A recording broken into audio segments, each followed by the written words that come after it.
Don't allow anybody to pull you so low as to make you hate them.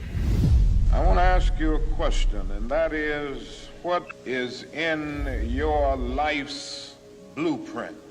Number one in your life's blueprint should be, don't allow anybody to make you feel that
Don't allow anybody to pull you so low as to make you hate them.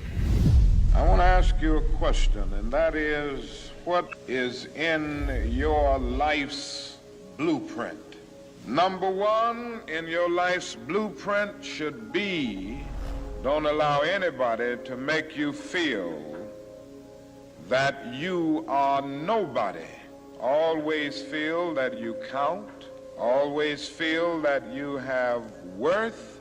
And always feel that your life has ultimate significance. Don't be ashamed of your color.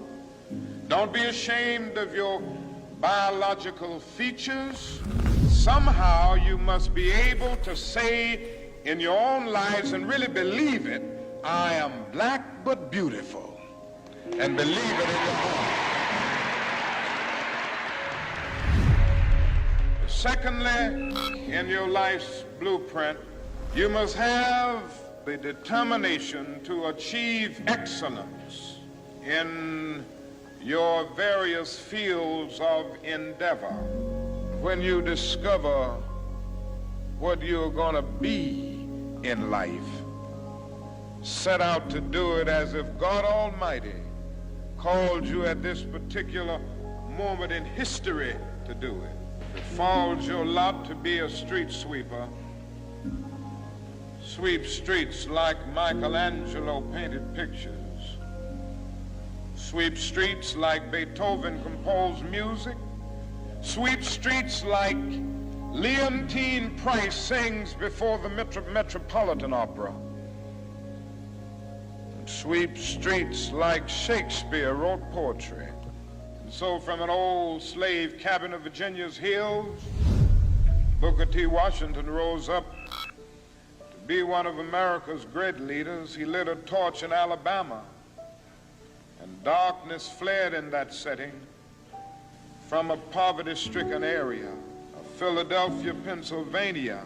Marian Anderson rose up to be the world's greatest contralto, so that a Toscanini could say that a voice like this comes only once in a century.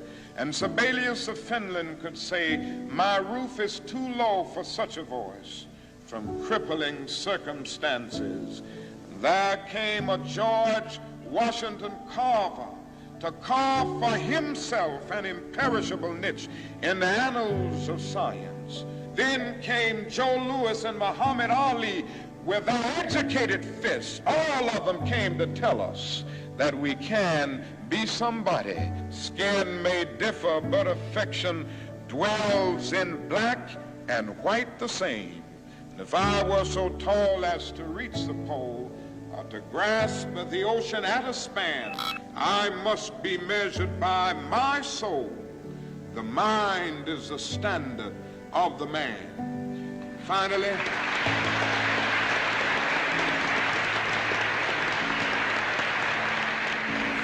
in your life's blueprint must be a commitment to the eternal principles of beauty, love, and justice.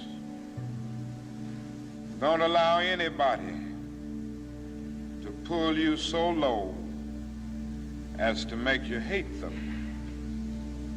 I close by quoting once more the man that the young lady quoted, Langston Hughes.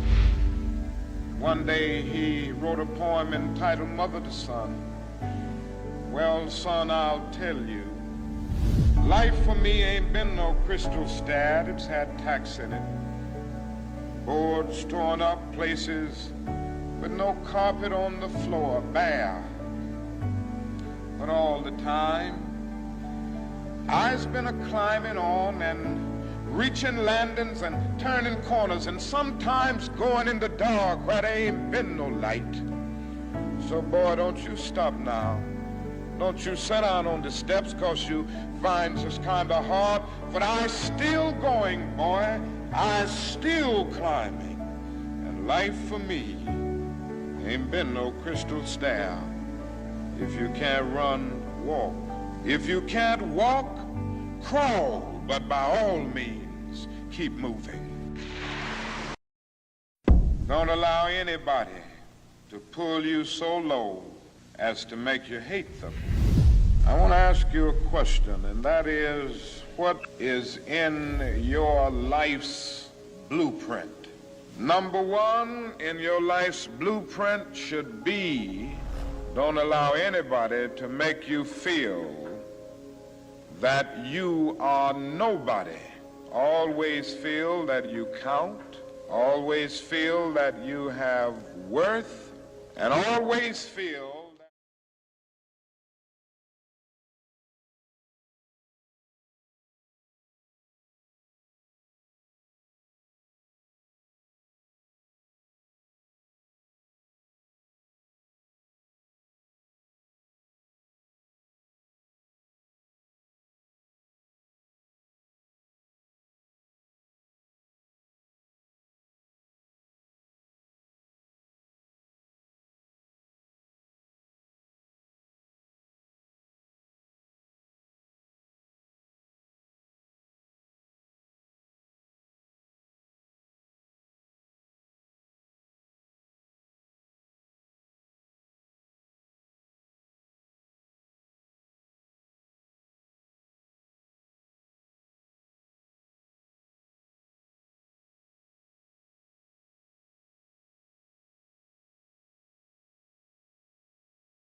There's a lady at the back saying hello to you. She says she knows you.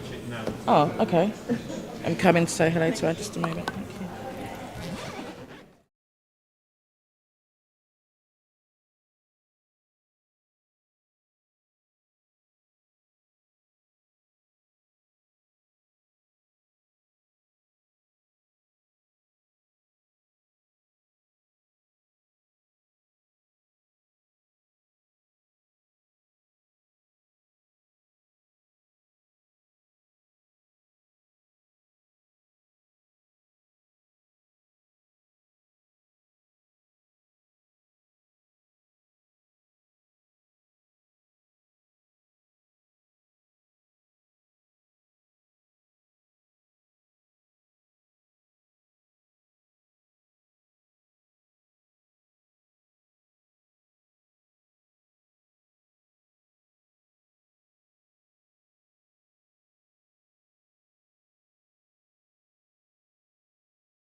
It's not.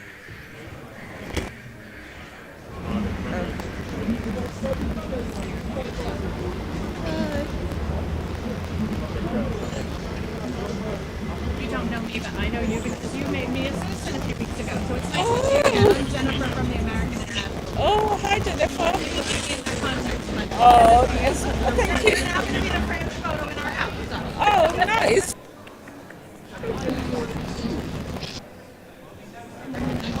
Good afternoon, and to the unveiling of King Jr.'s plaque today down at the Baptist Church. We're here at Shaftesbury Avenue. What an awesome afternoon to kickstart what is a wonderful event. I'm here with the Mayor, Naz, who's the Mayor of Camden, and Naz is going to tell us why she's so excited about being here this afternoon. Pleasure of doing the unveiling. Tell us why that's important for you. I'm so excited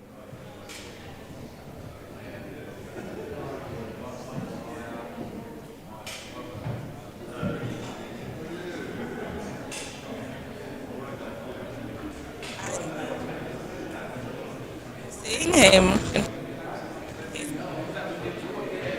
teaching for us, and it's inspirational.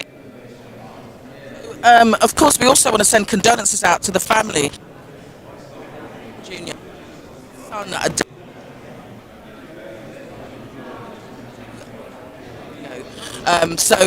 we want to give condolences to the family. And it's only a few days, of course, after Martin Luther King Day, which is the 15th of January. So we're expecting a large number of people here today. It is, of course, the Nubian Jack Community Trust that are going to be unveiling the blue plaque. So you'll hear from Jack Bueller a bit later.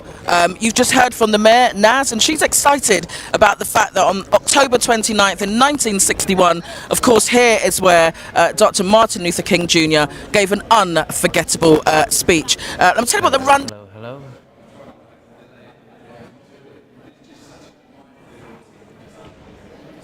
Hello. Hello.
Aileen, can you hear me?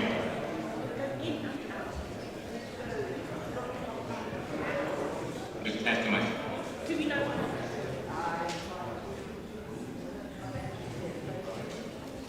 Yeah, I was just testing my sound. All right.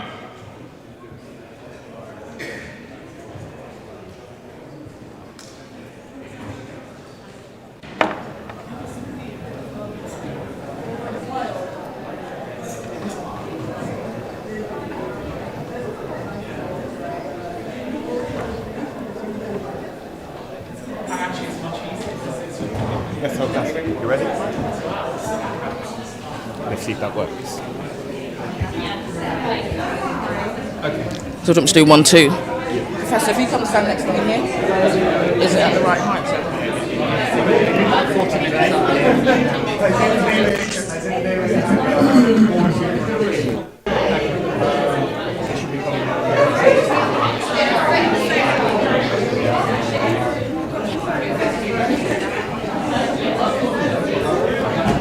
Good to see you again, sir. Thank you. Good to see you. Back and forth. So let's go over here. Sorry.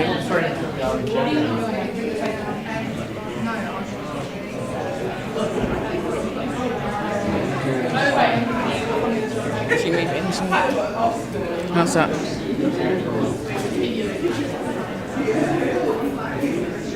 I don't feel tall enough, that seems high.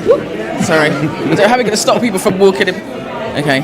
I say we're inside the Baptist Church now. I'm here with one of our special guests today, Professor Gus John. Why is it important for you to be here today? Well, I'm honored to have been invited. It's a very important occasion, and it reminds us, particularly now, given what's going on in the country and in the world, of how timeless the speech that Martin Luther King made in this place all those years ago actually was. I think we need to remember that in spite of the various changes there have been, the dream of equity and social justice and combating racism in all its forms is yet to be realized. For someone like yourself, does it seem like there have been any significant changes? There have been some changes. I think it is now no longer, well, how should I say, surprising to find black people in positions of power within the state. And we know not all of them are particularly positive. But having said that, the fundamental structural problems to do with structural and systemic racism, whether it be in the health service, the police, universities, wherever, those still persist. And this is an area that you've spent some time talking about. I think education in particular was one of them. Am I right? Sure, you're absolutely right. I mean, I started the first black supplementary school in Oxford with some parents there, Caribbean parents, in 1966. And that was the year that I joined the CARD, the Campaign Against Racial Discrimination, to which King gave birth through his speech in this place. So I have been an activist all of my life, basically, in the field of education, social justice, criminal justice, and what have you. And I think what it demonstrates is that we, particularly people of my age and my generation, have a responsibility to assist younger people who are not being equipped by the schools for building the new society. Equip them with the knowledge, the experience of our advances and our defeats, so that they feel better equipped to face the challenges that are myriad as far as they're concerned, whether it be in terms of education and schooling, access to opportunity, access to housing, access to employment, and it is an ongoing struggle. Well, thank you, Professor Gus, for the struggle, because I wasn't born when Martin Luther King came here and did his speech, but of course I am one of those that benefit from the work that, from his speech and also all the work that you've done. So thank you so much, and I hope you have a wonderful afternoon. Thank you, sir. Guys, Professor Gus John, thank you so much. So guys, we continue to gather as we get ready for the unveiling of the plaque, which will be taking place at 1 p.m. today. Martin Luther King Jr.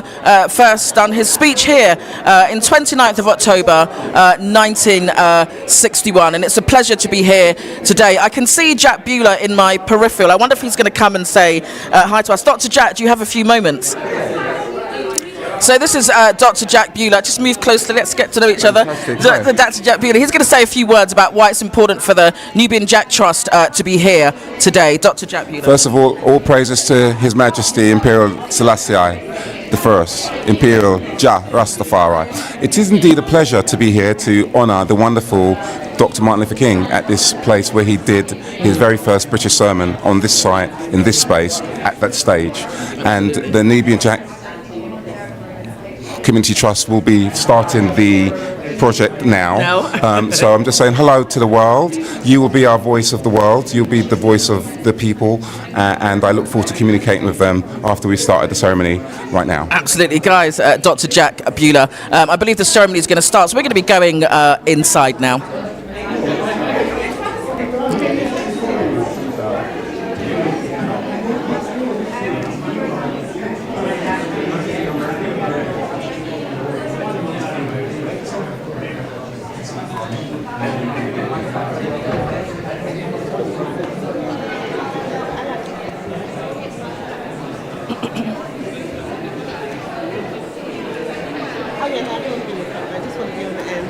Oh, yeah.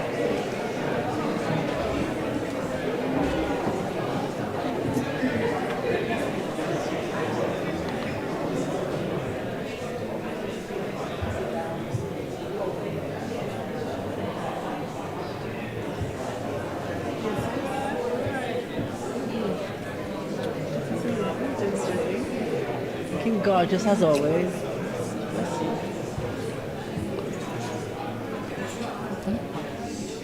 Am I still on?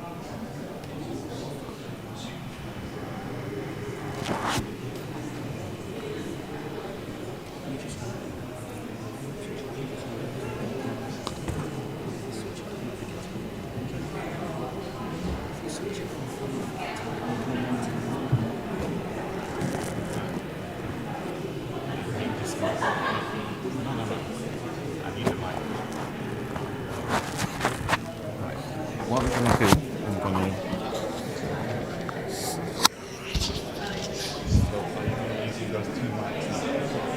I'm not going to, but they're going to be taking over from there, so I won't be up until we finish this bit. Okay, so what I'm going to do...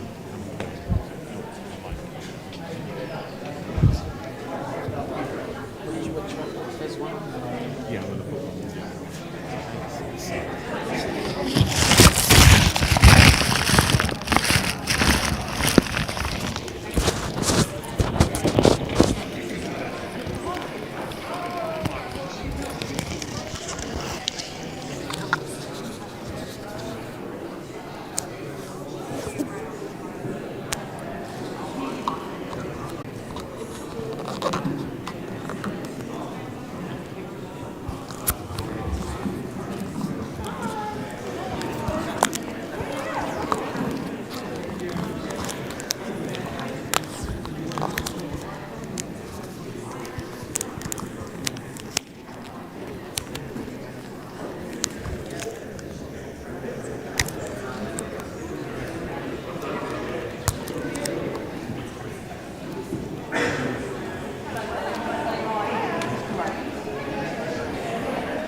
final VIP to arrive, but we'll be starting in the next 2 or 3 minutes.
Welcome to Bloomsbury Central Baptist Church, this beautiful oasis of calm and holiness right in the centre of one of the world's greatest cities.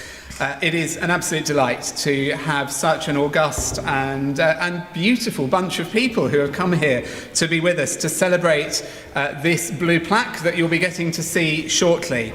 My name is the Reverend Dr. Simon Woodman, and I'm the minister here at Bloomsbury Baptist, and I'm representing the congregation, but we do have a few of our trustees here as well, so hopefully you'll get to meet some of those.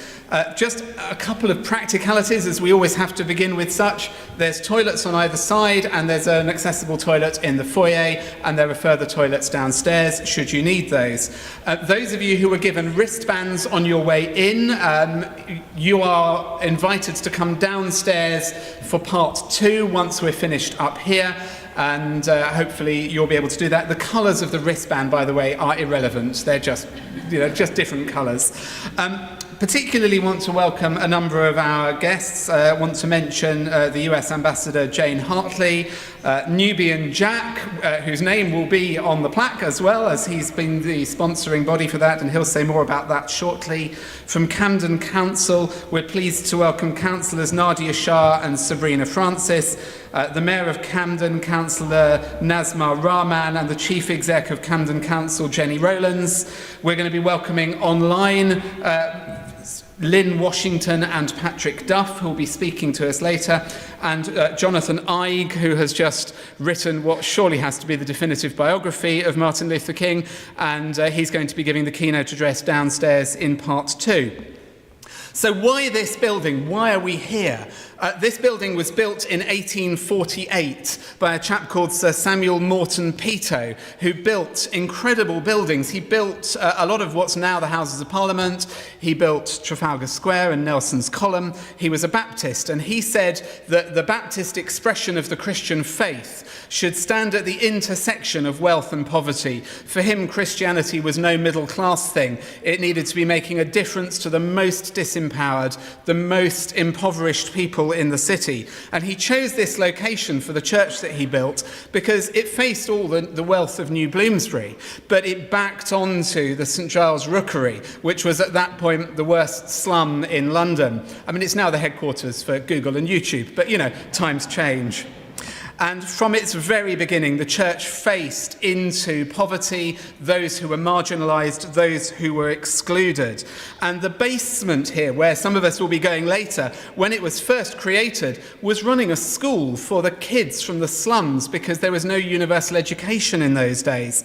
Well, that basement has been beautifully renovated, and I'm pleased also to welcome representatives from our partner builder Overbury and the architect T.P. Bennett, and you can marvel at what they've created down there when you get down there later.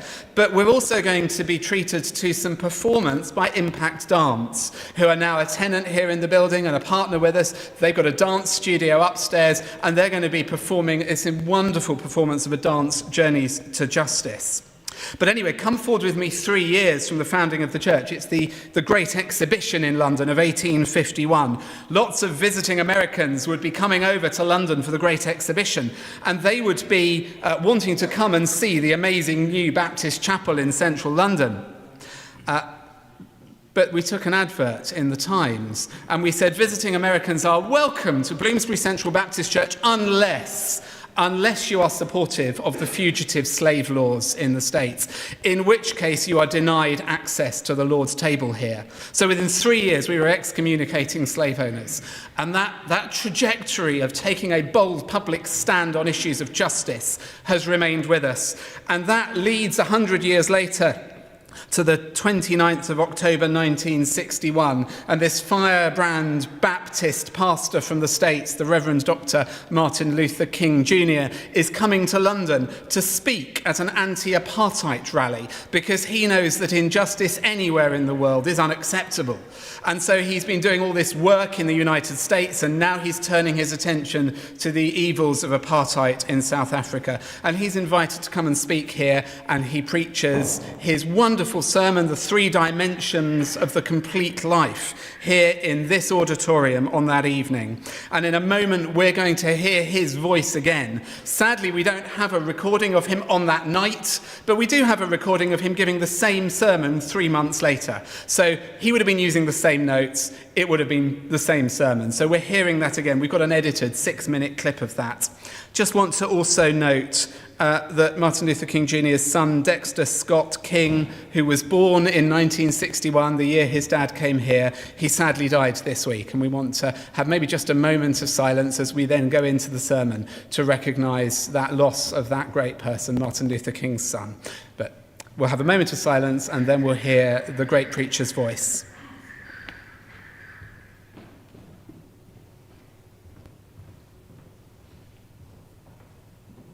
So in describing the city in the 21st chapter of the book of Revelation, John says this: the length and the breadth and the height of it are equal. In other words, this new city of God, this city of ideal humanity, is not an unbalanced entity, but it is complete on all sides. Now, John is saying something quite significant here. For what John is really saying is this, that life at its best and life as it should be is a life that is complete on all sides. And so there are 3 dimensions of any complete life to which we can fitly give the words of this text: length, breadth, and height.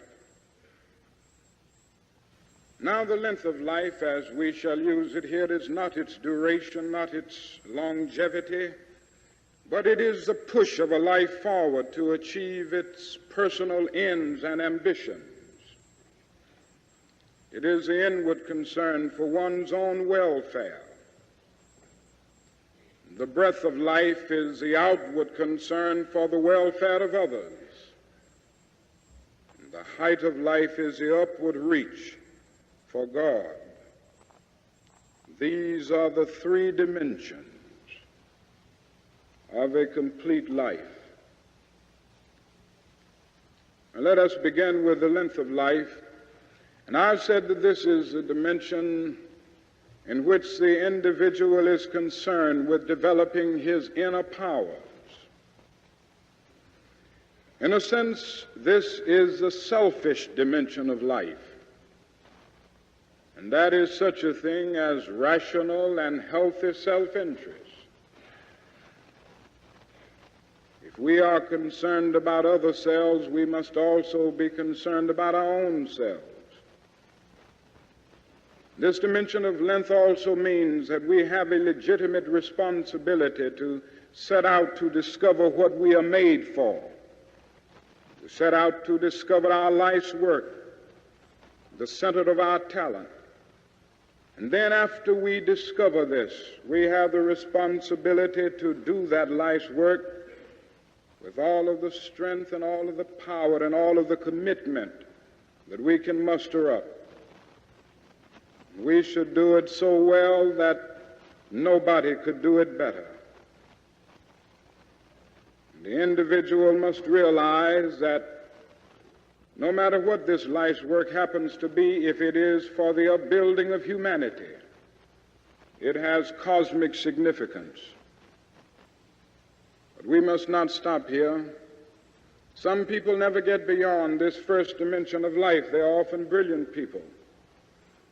They develop their inner powers to a great extent. But they live as if nobody else lives in the world.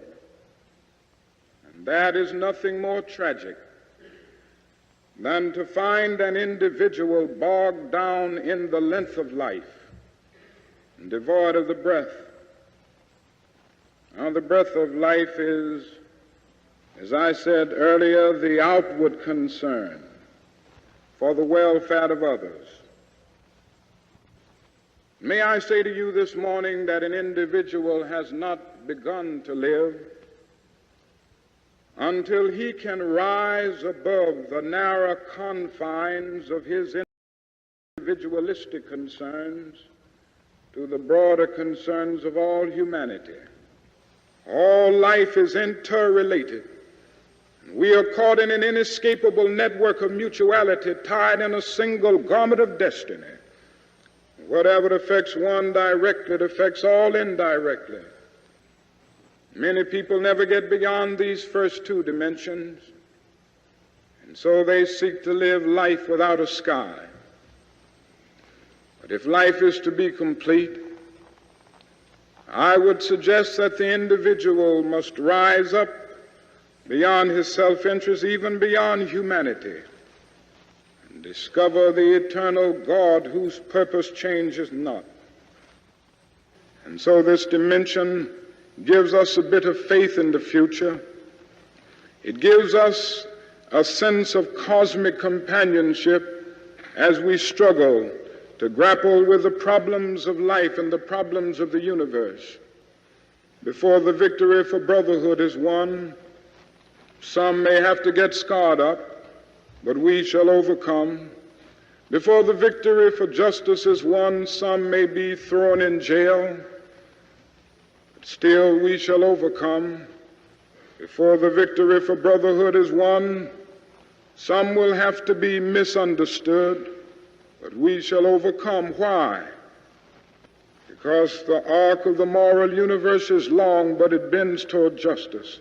Love yourself, is by that you mean rational and healthy self-interest. You are commanded. That is the length of life. Love your neighbor as you love yourself.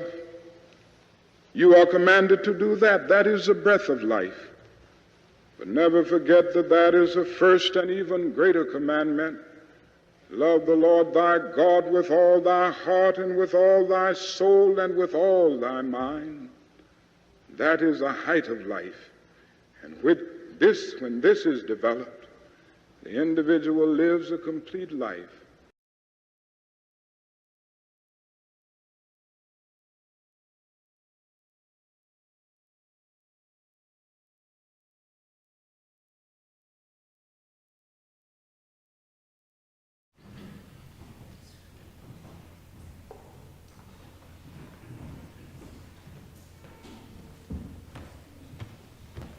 Well, if only I could preach like that here. My goodness. So I'm going to welcome Nubian Jack, who's behind the plaque, who's going to come and take us through. Jack, where are you? There we are.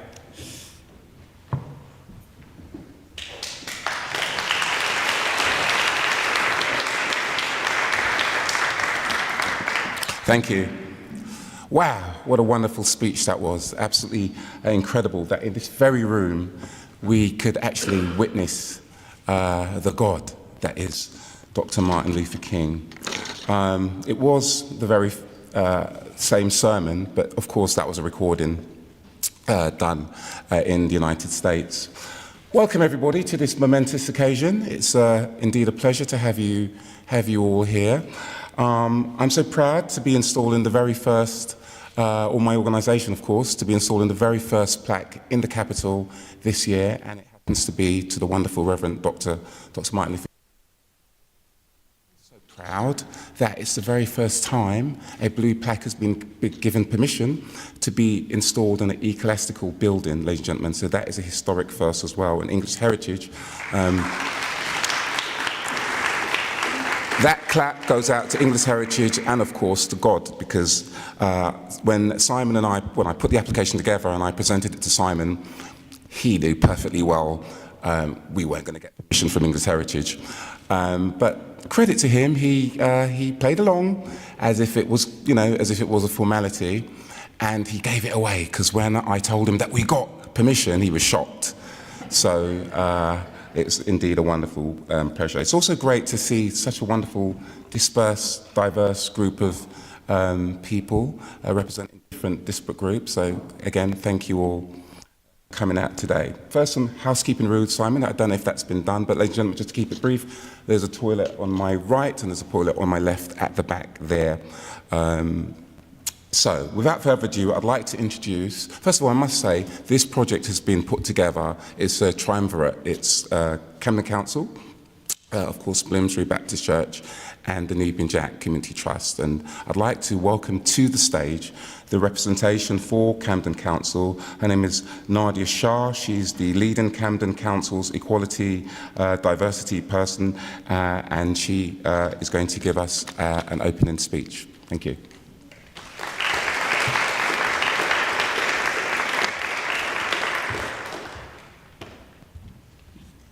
Thank you. Good afternoon, everybody. Madam Mayor, Your Excellency, thank you for all joining us on this historic occasion. Today is truly a momentous day for Camden as we gather here to celebrate and commemorate the legacy of a man whose impact transcends time and borders. We're here to unveil the first blue plaque dedicated to Martin Luther King Jr. in the United Kingdom, and this is a symbol of our shared commitment to equality, justice, and community strength. Reflecting upon the significance of this event, we were reminded of the powerful sermon delivered by Martin Luther King here at the Bloomsbury Baptist Church in 1961. His words echoed through the hallowed halls of the church and continue to inspire and resonate with us today. It's a testament to the enduring power of his message, and we stand here years and years later, recognizing his contribution to the global struggle for civil rights. This plaque not only marks a physical presence, but also signifies our dedication to commemorating pioneering individuals who have shaped the course of history. It stands as a beacon of remembrance for the tireless efforts of Martin Luther King in advocating for justice, equality, and human rights. Camden has been at the forefront of initiatives to foster diversity, inclusion, and representation in public spaces. Today's ceremony is a testament to the strides we've taken as a community to acknowledge and celebrate the diversity that enriches our lives. As we unveil this blue plaque, let it be a symbol of our commitment to continue fostering an inclusive and equitable society for generations to come. In honouring Martin Luther King Jr., we honour the principles of equality and justice that form the bedrock of our community strength here that we work so hard for in Camden. Let this plaque serve as a constant reminder that no matter the challenges we face, the spirit of those who championed the cause of justice continues to guide and to inspire us. Thank you all for being a part of this historic moment, and let us reaffirm our commitment to building a community that cherishes diversity, embraces inclusion and stands united against injustice.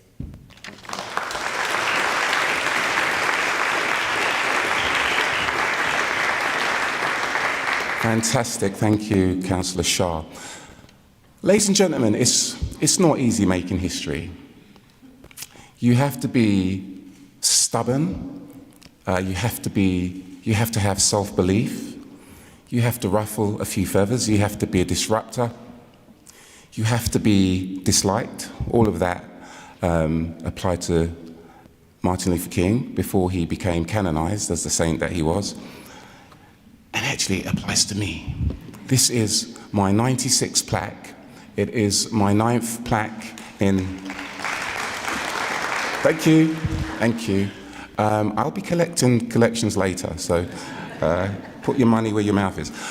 It's absolutely impossible to conceive when we first started doing this project that we would be approaching our iconic number of 100.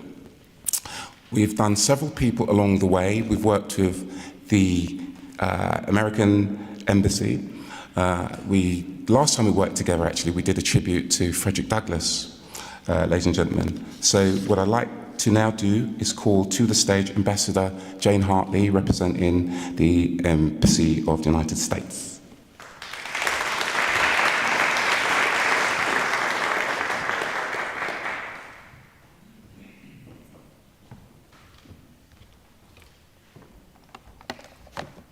Hello, everyone.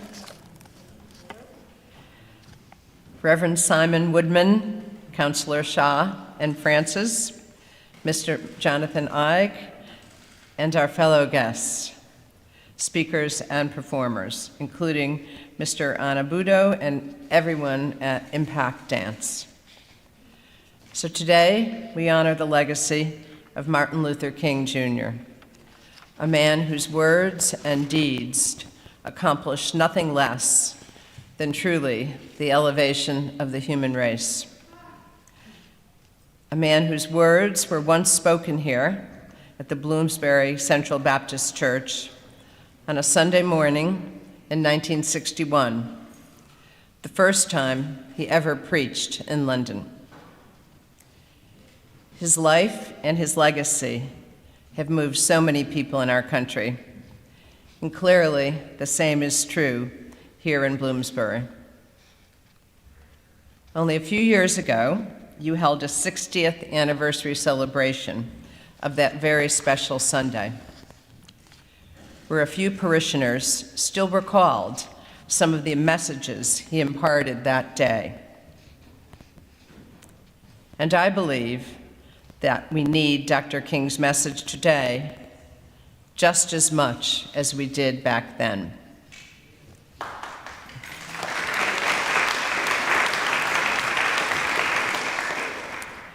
The words he preached 6 decades ago are just as true right now. In his speeches and in his writings, he urged us to expand opportunity for everyone, to create good jobs with fair wages in safe neighborhoods. He asked us to expand our moral imagination and show compassion for the less fortunate, because as people, we are tied in a single garment of destiny.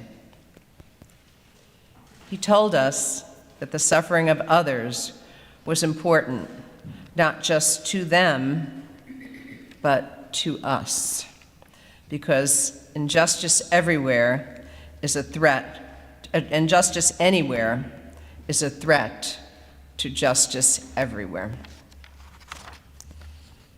And maybe most of all, he pushed us to pull down the barriers between people of different races, of different religion, of different classes. He believed in a better society where we judged people not on their background or their wealth or their ethnicity, but always, always on the content of their character. And when it came to creating such a society, he told us, please don't wait. Because in his words, wait almost always means never. He told us instead about the fierce urgency of now. Think about that, the fierce urgency of now. He kept relentlessly pushing for justice. And in doing so, Dr. King made America, frankly, a much better country, a much better place, and changed the course of our history. And yet, it's also true that 6 decades after Dr. King declared, "I have a dream," we are still struggling to overcome the prejudice and inequalities that compelled Dr. King to say those words.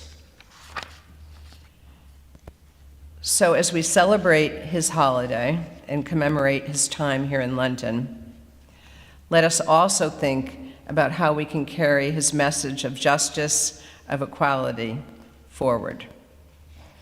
How can we expand opportunity and fight poverty? How can we make our countries more free, more fair, more just? There's no formal record of what Dr. King said in his sermon here all those years ago, although we heard a piece of one that was quite similar. And the people that I've talked to here, the men and women who were there and remember him talking, mentioned that he talked about the 3 dimensions of life: length, breadth, and height. And by length, he meant that we should develop our own individual talents to the fullest, to educate ourselves and to dedicate ourselves to our careers or whatever our craft may be. By breadth, he meant that we should look beyond ourselves and have a concern for the welfare of others and the welfare of our community. And by height, he meant the awareness that there is always something greater than us. And here, in this very church, we have our height. We know that there are forces and institutions that definitely, truly are bigger than us. And it is not my place to tell you how to develop your own length, how to focus on yourself. That is for each of us to do on our own. But one thing I think we can all think about in honor of Dr. King is breadth. How we can get involved, how we can improve the welfare of others. And maybe it's through your church, maybe this very church, or through your community or your school, or even your government.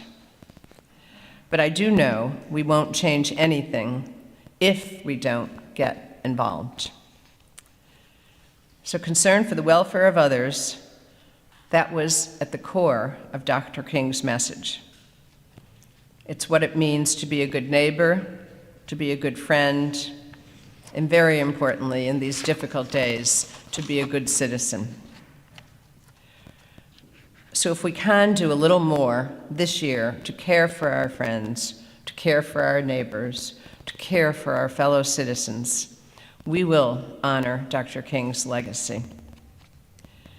We will bring his dream much closer to reality.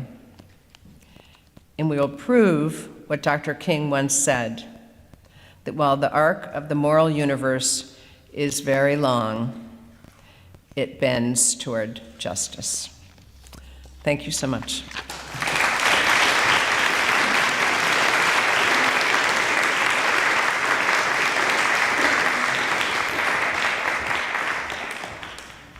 Thank you, Ambassador. Ladies and gentlemen, it's really lovely to see. We have the full TV networks out today. We have ITV, we have BBC, we have City News, we have eyesam streaming around the world. So those who are not here will be able to share in this wonderful historic occasion. It's also lovely to see some esteemed people in the audience. Lenny Henry, ladies and gentlemen, over there. Patrick not Patrick, Professor Gus John, of course, Dr. Margaret Busby, Lee Jasper, Nick Kareem, the wonderful Rani, my beautiful trustee, and the list goes on. So we're now going to be joined by two also esteemed guests from the United States. Lynn Washington from Temple University and Patrick Duff, who contributed, as we'll hear later, to Jonathan Eig's research. So, Lynn, can you hear me? Yes, I can hear you, Jack. Can you hear me? I can hear you. You're a beautiful man. It's lovely to see you. What time of day is it there? It's the morning. It's morning. Surprise, surprise. I think you're 5 hours behind. Yes, okay. So thank you so much. We did a plaque last year to Dr. Martin Luther King. I'll leave Patrick to elaborate on that a little bit, but can you tell us about the impact of Dr. Martin Luther King's speech currently on the United States? So I'm specifically referencing the I Have a Dream speech. Yes, thank you, Jack, and thank you for inviting me to this historic occasion. As we all know, King had a tremendous impact and influence. And one of the things that so often gets missed is the connection.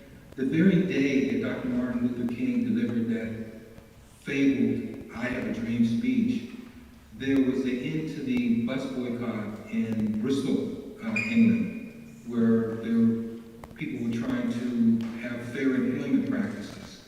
It's important that this recognition that you're doing today is happening because King's legacy, his very legacy, is under attack in so many ways here in the United States. There's an array of efforts to block equity and inclusion and diversity, and it even gets down into book banning. When we look at Dr. King's speech, that paragraph, that single paragraph of I have a dream and I wish that my children would be judged by the content of the character and not the color of their skin. Well, the paragraph immediately before and the paragraph immediately after, Dr. King was talking about deprivations in two states, Mississippi and Alabama. And when we look at Alabama, one of the seminal accomplishments of Dr. King was the Voting Rights Act. And there was a Supreme Court decision based on a case out of Alabama a couple of years ago that gutted key provisions of the Voting Rights Act. And when we look at the efforts to restrict the rights of women to choose, that case came out of Mississippi. So there's a lot of work still to be done. And I would like to conclude with a little sentence from Dr. King's famous 1963 speech during the March on Washington for Jobs and Freedom. He says, "Now is the time to make justice a reality for all of God's children." And we'd like to thank you, Jack, for coming over last year and placing a plaque at the church in downtown Philadelphia where King heard a speech that committed him to Gandhi's nonviolence. And that speech happened a few months after King's very first protest that took place in Mapleshade, New Jersey, which my colleague Patrick Duff will elaborate more on. Thank you very much, and kudos to everybody there who is making this event a reality. Thank you so much, Lynn. Thank you. Very, very clever. He answered all 5 questions in one question. That was genius. Absolutely wonderful. Okay, now we have a very interesting person, ladies and gentlemen. One of the most interesting person I know, Patrick Duff. I spent a lot of time with him and his family when we was in the United States last year. Patrick, how are you? Right, we can't hear you. Can you? I'm fantastic. Am I off mute? Yeah, you're off mute. Fantastic. You're looking very good, bro. I feel good, man. I'm alive. I'm 2.5 years after beating cancer, and I feel like I just feel that speech that King gave to talk about discovering what we were made for. It's interesting because that's exactly what I want to talk about today. Perfect. Okay, ladies and gentlemen, this man is a very interesting person. He's an author, he is an activist, he's a filmmaker, producer, and he's a disruptor, and he's actually a civil rights activist, something he does play down. He's also, in my opinion, one of the most, the most global authority on the young Martin Luther King, and we did a tribute to the young Martin Luther King last February. So Patrick, can you tell us a little bit about the young Martin Luther King and the troubles you have had in trying to get his accomplishments, his foray into activism memorialized in the United States? Absolutely. So about a decade ago, 9 years and 9 months ago, I began a search into the first civil rights battle that Martin Luther King had ever been involved in. It was very little written about in any biographies, just a blurb here and there. And I had found a couple articles. Interestingly, one of the articles was written by Lee Washington in 1986, and it was about this incident that took place in Maple Shade that people didn't even realize was true. It was almost like a myth in the area. So I decided that I would take it upon myself to try and memorialize this event where Dr. Martin Luther King's first sit-in took place in Maple Shade, New Jersey, on June 12th of 1950, some 5 years prior to the Montgomery bus boycott. And just an aside, when I contacted Dr. Lewis Baldwin about this and gave him this information, who is one of the greatest historians on King, he said that this now opens a new chapter into the life of Dr. Martin Luther King. And I want to say this because when I thought discovering what you're made for, sometimes you don't discover it until a little later in life. I was a high school dropout. I never thought I could even read a whole book, let alone write it.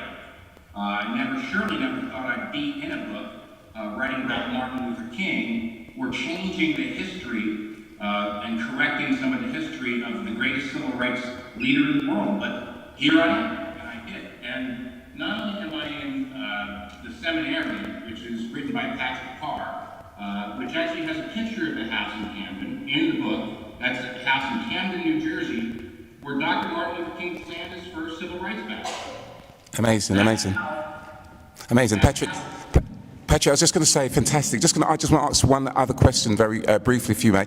We're in the church that was twinned with the First Unitarian Church in Philadelphia, I'm right, where we also installed the plaque to Martin Luther King, the correct place where he delivered or learned his speech on nonviolent activism. Can you briefly tell us a little bit about that, please? Yes, so what's interesting is that house that I showed you, I tried to get that house placed in the New Jersey Historic Register in 2015, and it's still not placed on the registry till today. It's just sitting there. It's actually a burned out shell that caught on fire. After the New Jersey Department of Environmental Protection denied that application, I went into discovery mode again and actually located and identified, which was unknown prior to my identification of this, the actual date, location, and time of the speech that convinced Dr. Martin Luther King to take up the methods of nonviolence that was delivered by Dr. Mordecai Johnson. The history books had said that the speech, they literally guessed when it took place. They said it might have taken place between January and March, or March and May of 1950, but it actually took place on November 19th of 1950, where Dr. Mordecai Johnson delivered the speech at the First Unitarian Church.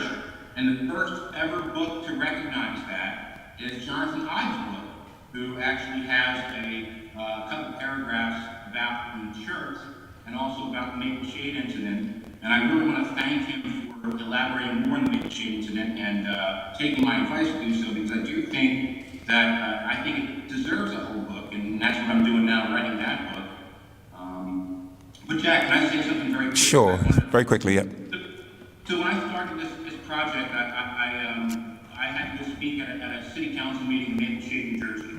And 2 nights prior to that, my son had little spots all over him, and basically we thought he had leukemia. Right. The night prior to him getting a bone marrow aspiration to see if he had leukemia, I had to go to this council meeting and speak that I had already promised to be at, but I didn't know my son was going to be so sick. So I went home that day and I prayed to God that to take the cancer from my son and to put it in me if he could, and that I would make sure that I finished this project, that I would make sure that this situation was known, that Dr. King's first civil rights incident wouldn't go just by the wayside. And the next day, his bone marrow aspiration came back clear. We have no idea how. He just got better all of a sudden. And as I said, 2.5 years ago, I found I had a 10-inch tumor in my stomach. Amazing. And after that, after I had surgery, I developed a new character called Rabble Rouser. Okay. Which is an investigative. Patrick, that's a lot of books you're plugging, man.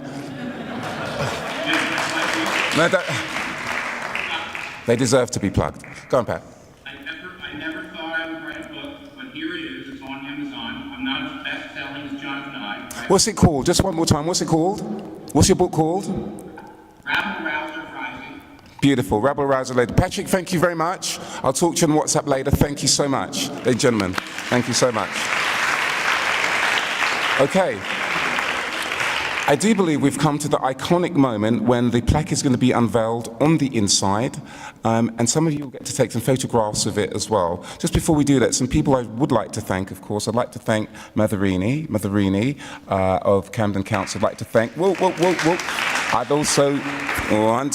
also like to thank the wonderful Martha, who's helped to get all of this together, Nikki, and Jerome, and all the wonderful team at Camden. Also like to thank, of course, Simon Woodman, ladies and gentlemen, who, without him, we wouldn't have this plaque on this building. So a collective round of applause for everybody. Thank you. Right. We're going to do this, Madam Mayor. We're going to unveil the plaque, ladies and gentlemen. Let's do it over here. We're going to do a little countdown.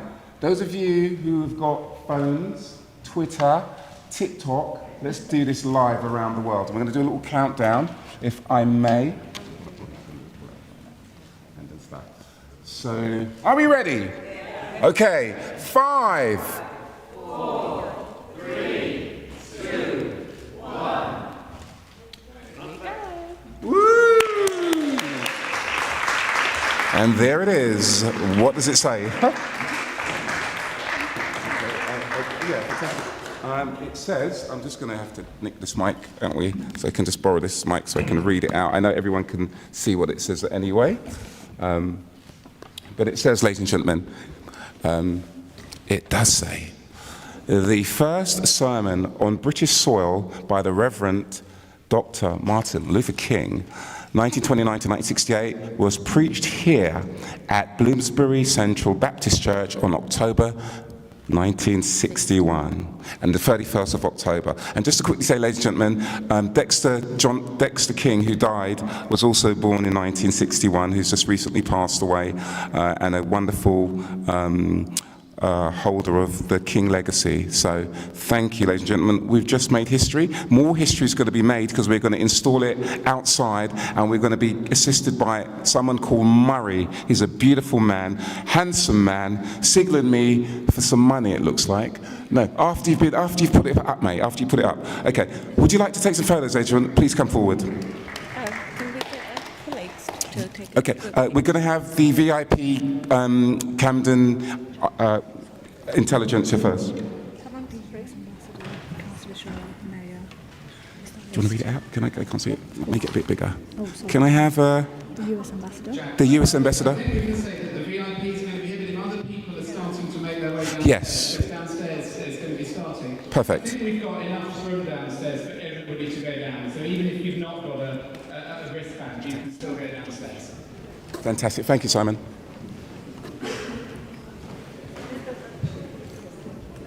Sorry, Ambassador. Sorry, darling. Ambassador.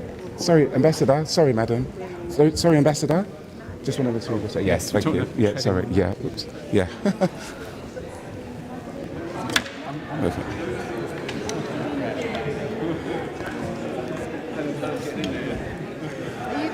I'm going to come.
Thank you very much. Thank you very much.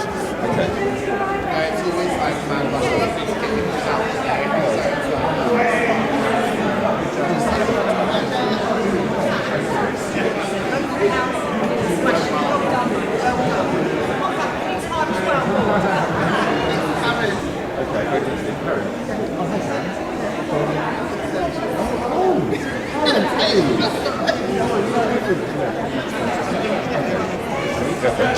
Oh, me? Oh, okay. Oh, we don't want it to fall over. Looks like the blue plaque nearly took a tumble. We need to get people up the stairs.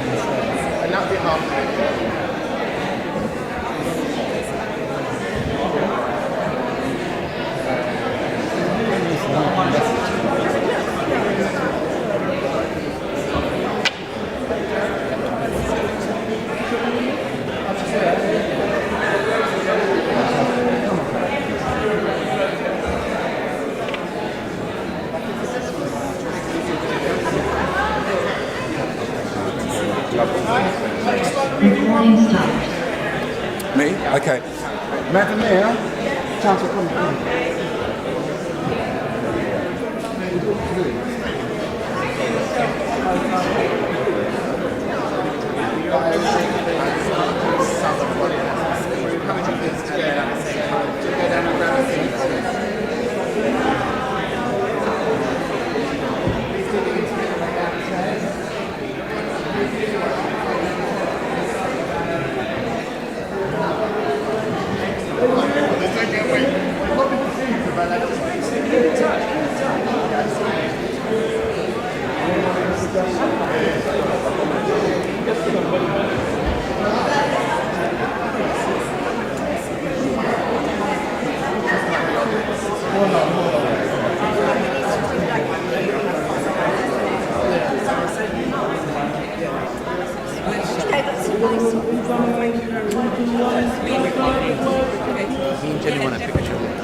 Yeah, but later, everyone's about to go outside. Don't worry, we won't. I'm about to go on.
Good afternoon.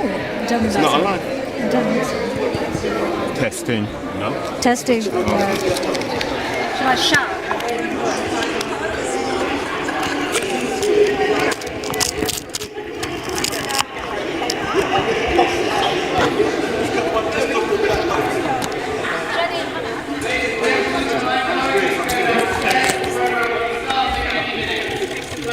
Can we get on with the stand? Yeah. Patrick, you ready? Of course I will. Good.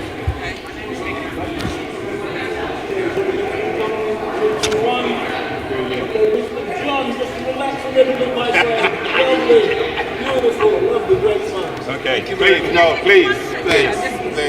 No, come forward. Okay, yeah. One by yourself.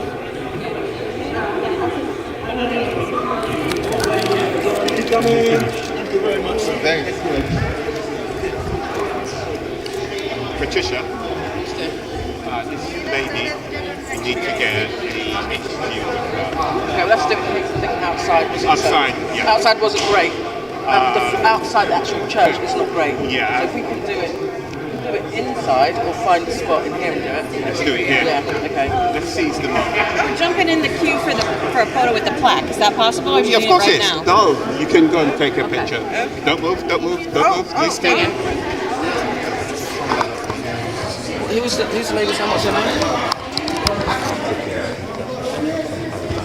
Okay.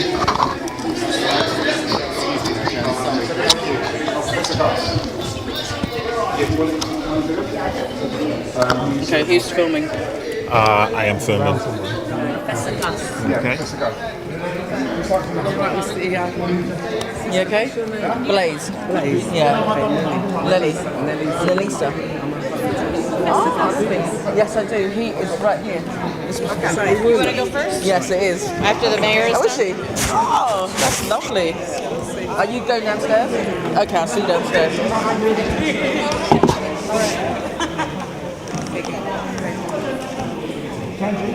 Did you want to take a picture with some of your friends? We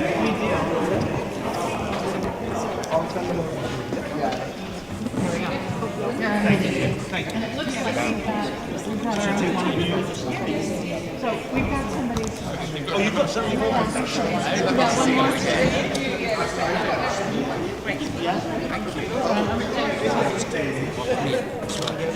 Come and join Julie. I'm good. How are you, sweetie? Oh, that's cool. Nice. Oh, very much. Love to see you. Nice to see you.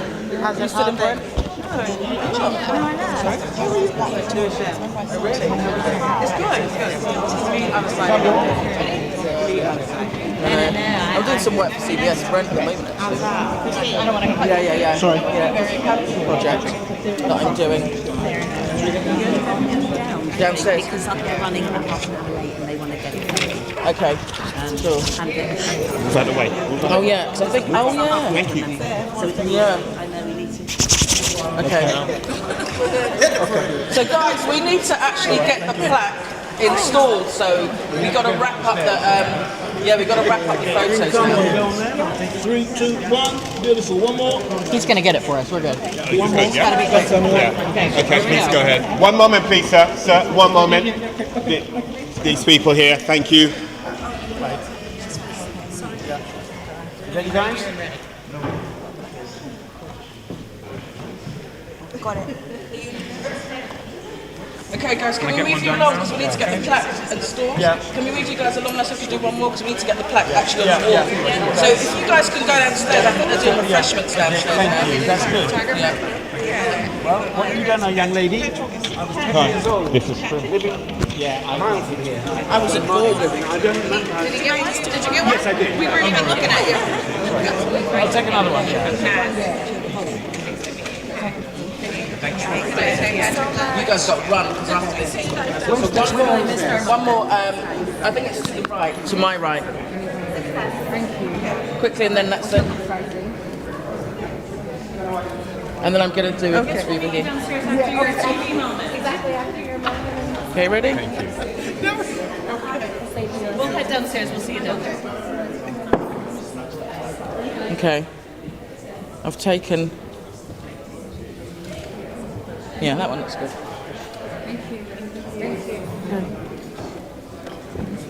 Thank you. You missed me, Patrick. Oh, did you?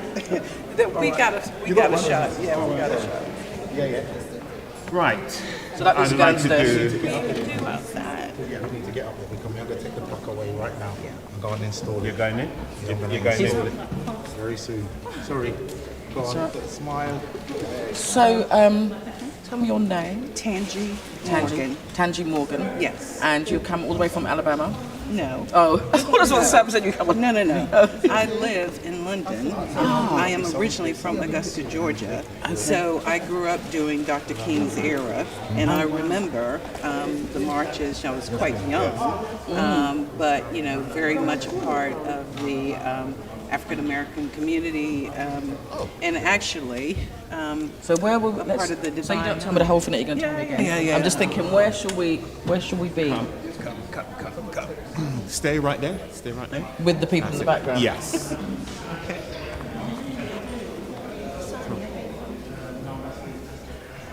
Sorry, 3, 2, 1, let's go. Okay, so good afternoon. We're still down at the Bloomsbury Baptist Church in Shaftesbury Avenue. We've completed the first part of today's ceremony, and we are now about to have the plaque instilled outside of the building. But I'm here with Tanji. Is it Tanji? And Tanji's going to tell us why it's important for her to be here today. Why is it important for you to attend today's ceremony? Well, it's very important being an African American and actually from Augusta, Georgia. I was quite young, but I do remember Dr. King's various protests and speeches, and of course, being a part of the Divine Nine, which is one of the African American sororities and fraternities. I'm a Delta Sigma Theta. Dr. King was a member of Alpha Phi Alpha fraternity. So there's a connection there with the sisterhood, the brotherhood, if you will, but very excited to have this recognition in London and understanding the ties between London and the U.S. and his impact not only in America, but also in the UK and wider. So Tanji, as part of the ceremony, they played the speech, the unforgettable speech about the three dimensions. What was it for you that made you feel like you could attach to one of those three dimensions, the length, the breadth, the width? What was it for you?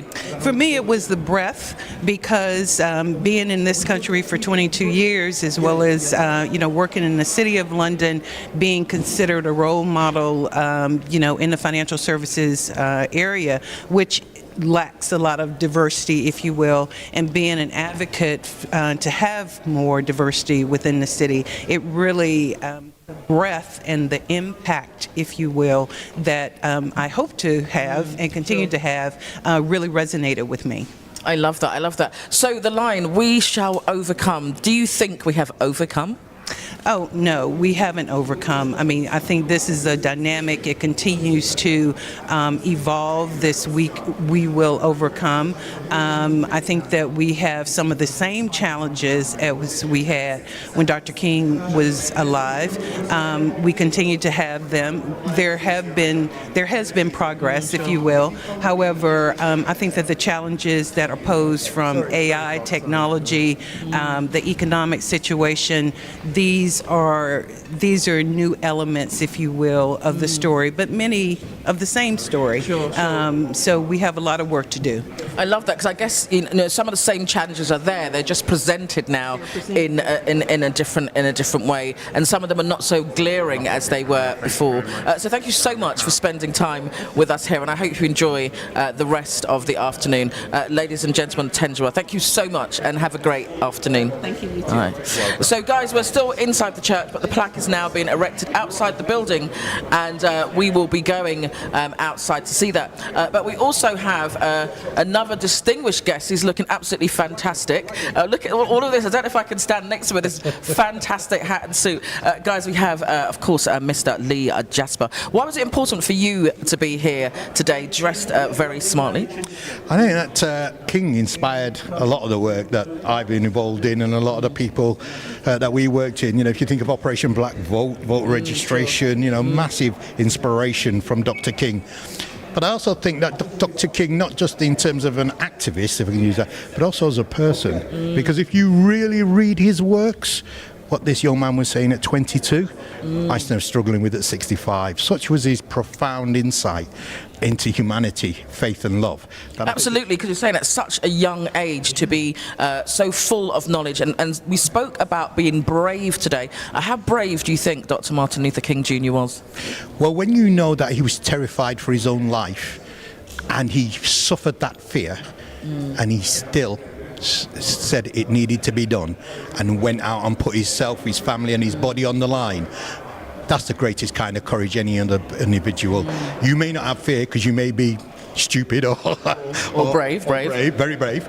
But if you are frightened and you conquer that fear in service of your people, and you pay the ultimate price with your life. Absolutely. Because Dr. Jack Bueller spoke about the fact that sometimes people don't like you, and that you have to have tenacity and you have to be brave. When I heard the speech today, the sound of his voice really resonated with me. How did it feel for you? I loved it. The 3 parts of life, length, breadth and depth. And that's what I mean about King. You know, it's such a vast savannah of undiscovered material, writings. There's even a speech that King was supposed to give the day after he died. He never gave it. Wow. I gave it at a memorial for him some years ago. And even that was so rich in its content. So you could spend a lifetime reading King, and I don't think you'd still learn everything that he has been given to taught us. Absolutely, and of course we say condolences to the family as his son Dexter King Scott has passed away just recently. But he actually had the opportunity to play the role of his father in the film Rosa Parks. Did you ever get to see that film? I did, yes. So it's a fantastic film. That, Selma, you know, all the great classics that have more recently been made. I mean, when I was growing up, you never saw anything like that. Absolutely. But now, thank goodness, we're seeing history reflected. But he still leaves a legacy. Lee Jasper, thank you so much for your time. Enjoy the rest of the afternoon. Take care. So, guys, that was Lee Jasper. What a great afternoon it has been so far. We spoke about hearing, you know, the speech played back today. Martin Luther King Jr. talks about the 3 components of life. What are your 3 components of life? And how would you like to see his legacy live on? We are down here at Bloomsbury Central Baptist Church in Shaftesbury Avenue. It's your girl Blaze, and I'm going to pop downstairs now and see what's happening down there. And a bit later we'll be back for the unveiling of the plaque outside the church.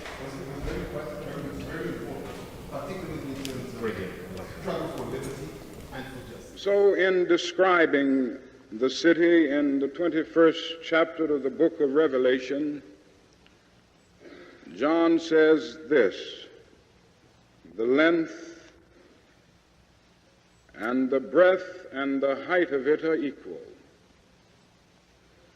In other words, this new city of God, this city of ideal humanity, is not an unbalanced entity, but it is complete on all sides. Now, John is saying something quite significant here. For what John is really saying is this, that life at its best and life as it should be is a life that is complete on all sides. And so there are 3 dimensions of any complete life to which we can fitly give the words of this text: length, breadth, and height. Now, the length of life, as we shall use it here, is not its duration, not its longevity, but it is the push of a life forward to achieve its personal ends and ambitions. It is the inward concern for one's own welfare. The breadth of life is the outward concern for the welfare of others. And the height of life is the upward reach for God. These are the 3 dimensions of a complete life. Now let us begin with the length of life. And I've said that this is a dimension local Londoners can come and celebrate and share, and also those who don't know look up this wonderful contribution to humanity. And do you have any further plans for plaques in London? We certainly do, and I will tell you about that offline. We have lots of others. Thank you so much. You're welcome. And the reason I said that is because I'm going to come back to you and in London on our next. That would be fantastic. We'd love to come through. I think she did the just fine. Yeah, when we pulled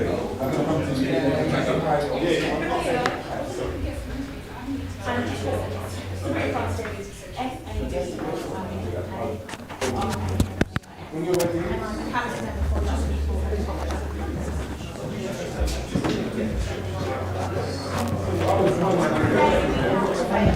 a good day.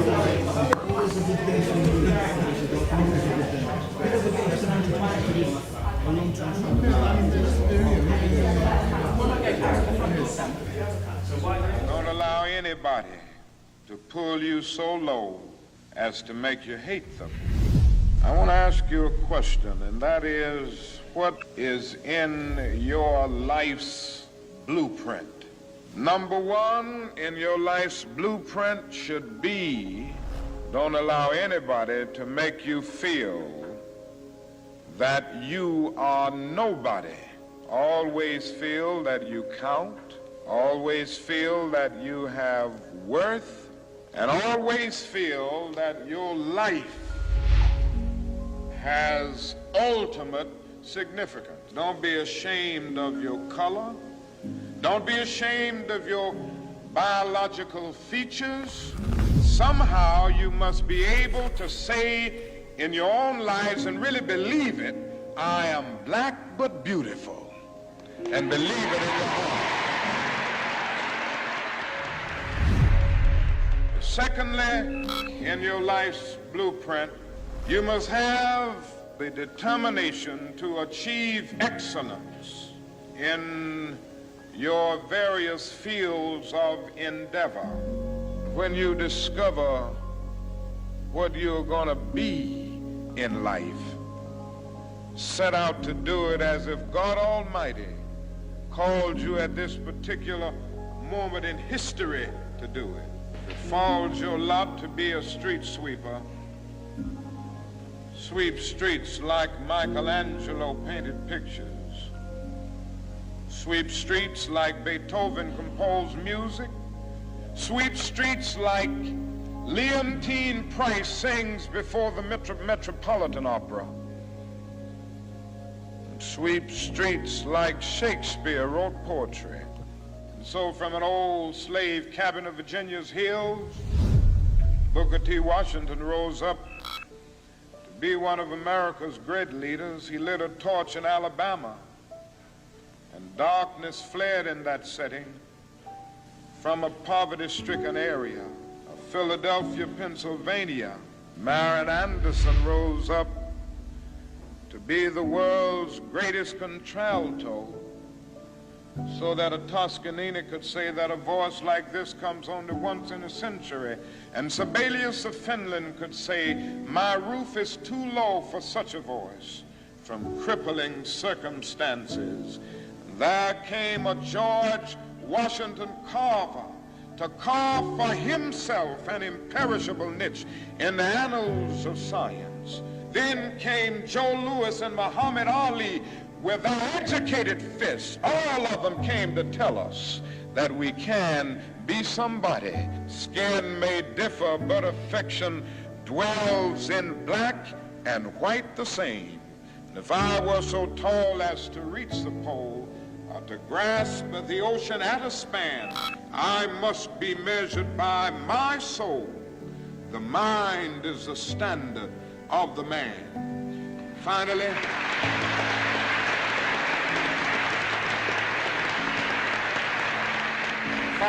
in your life's blueprint must be a commitment to the eternal principles of beauty, love, and justice.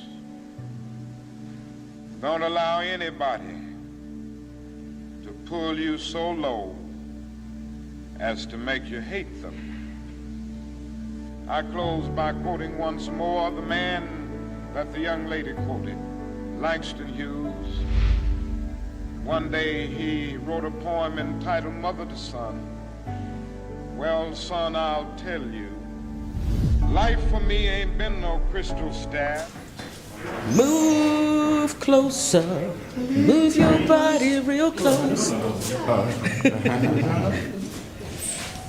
Do I look at you or do we look at them? Okay, so I'm here with Dr. Jack Bueller of the Nubian Jack Community Trust.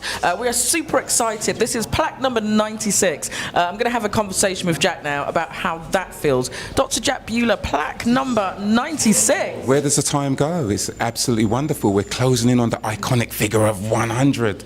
So it would have been wonderful if this was 100, wouldn't it? It would have been absolutely incredible. But we're on our way. We're on our way. So, and we're closer than we think, because I would say in the next 3 months we'll hit that figure. I don't know if it's going to be in the UK, because we've been given permission, and this is an exclusive to install a plaque in Atlanta to Marcos Mazaya Garvey, and I'm working with the UNIA, for real. I think, do you know, I think you should bring the team with you. I think I should come with you. But so I don't get overexcited about that, let's come back and settle to today. We've had a great afternoon today, and you made some connections with people overseas. Who did you connect with today? Overseas, so I spoke to Professor Lynn Washington of Temple University, who's a friend of mine, and also he teaches journalism, but an expert on Martin Luther King, and another dude, Patrick Duff, who you met. Now, he is a white Rasta. I didn't actually mention that on stage. He has his own dispensary selling ganja legally in America. Bad boy, enough respect to him, I have to tell you. But Patrick is also an expert on Dr. Martin Luther King, and I spent time with him in the States when we did the plaque to Martin Luther King, because we installed 2 plaques to Martin Luther King last February actually, Black History Month. So it's interesting that 11 months later we're doing it here in London. I'm fascinated. I think it was powerful for me because I was able to connect and resonate with it being here in the UK. And of course, when I heard the voice of Dr. Martin Luther King Jr., it was wonderful. What did it feel like for you being a part of that? These things are greater than me, obviously. So the impact it has already had on me when permission was granted to install the plaque. I do feel an ancestral connection with our greats as I go along historising their presence, memorialising black magic around the world. It's a gift from the ancestors to be doing it. So that's a serious side of me that I'm honoured to be on this mission. But what I loved is what you spoke about with what goes with that gift. You spoke about bravery and tenacity. Do you feel that you yourself are impacted by all of these challenges? I never planned to be a plaque installer. Never had no intention. As you know, I used to be managed by Bob Marley. Bob Marley's manager, not Bob Marley. So my path, if I had my choice, would have been to continue on my mission to do music. But suddenly the ancestors said, no, we need someone to put up statues, to put up plaques, and you gonna be the one. And I was like, no, I'm not. And they said, yeah, you are. So here I am. And 96 plaques later and pushing to 100. Dr. Jack Bueller, thank you so much for this event today. So guys, Dr. Jack Bueller of the Nubian Jack Community Trust, he's excited about plaque number 96, and he's sure that we are going to make it to 100 very soon. Thank you. For a while. Why do you think it's an important organisation? Do you think that there needs to be more space?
Yeah, I'll be around. Okay. Just checking we might get What about you and the stuff you do with the... just I'm going to I was supposed to bloody resigning. So I said, you know what, maybe in 5 years, I'll be 70. Right, you can't ask me to do more. 5 years, and in this 5 years, everything's legacy. So it was like, okay, I know I sustain the legacy of what we've done in the next generation. That's what the APA is about, as you know, and we're doing that in several other ways. So where's the baby coming from? Where's the next year coming from? Do you know what? I don't see them out there in the same way.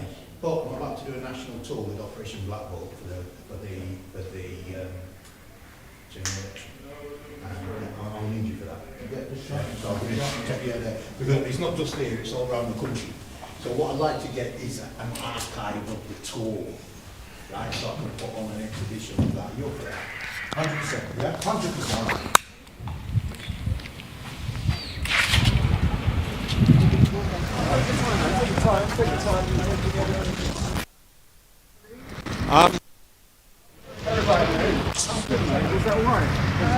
This is for this. Where's the other mic?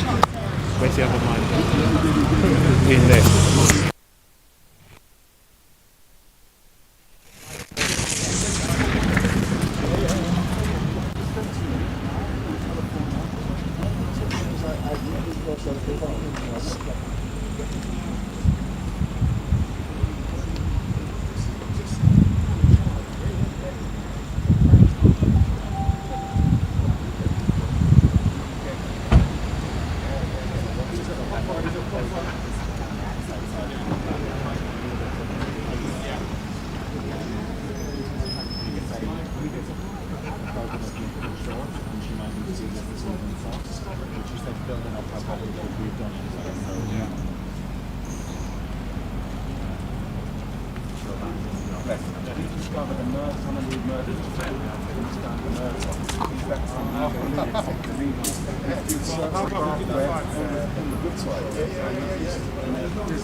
Microphone comes up.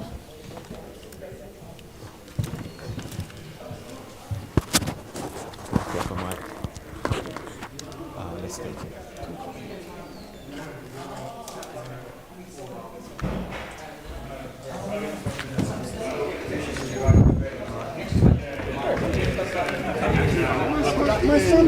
My son told me he's going to dark web. Listen, man, all the dark web is just, we'll say, stay out. Why? What you got to hide? Huh? Why you want me to stay out the fuck?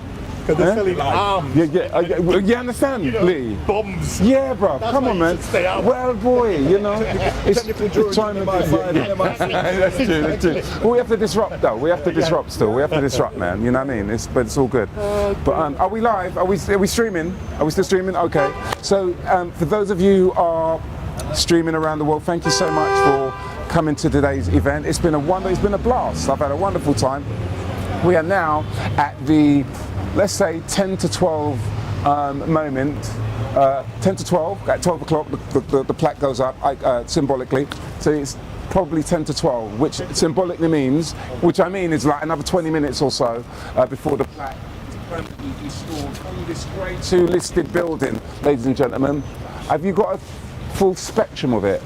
Can you show the world this amazing building where Dr. Martin Luther King came through?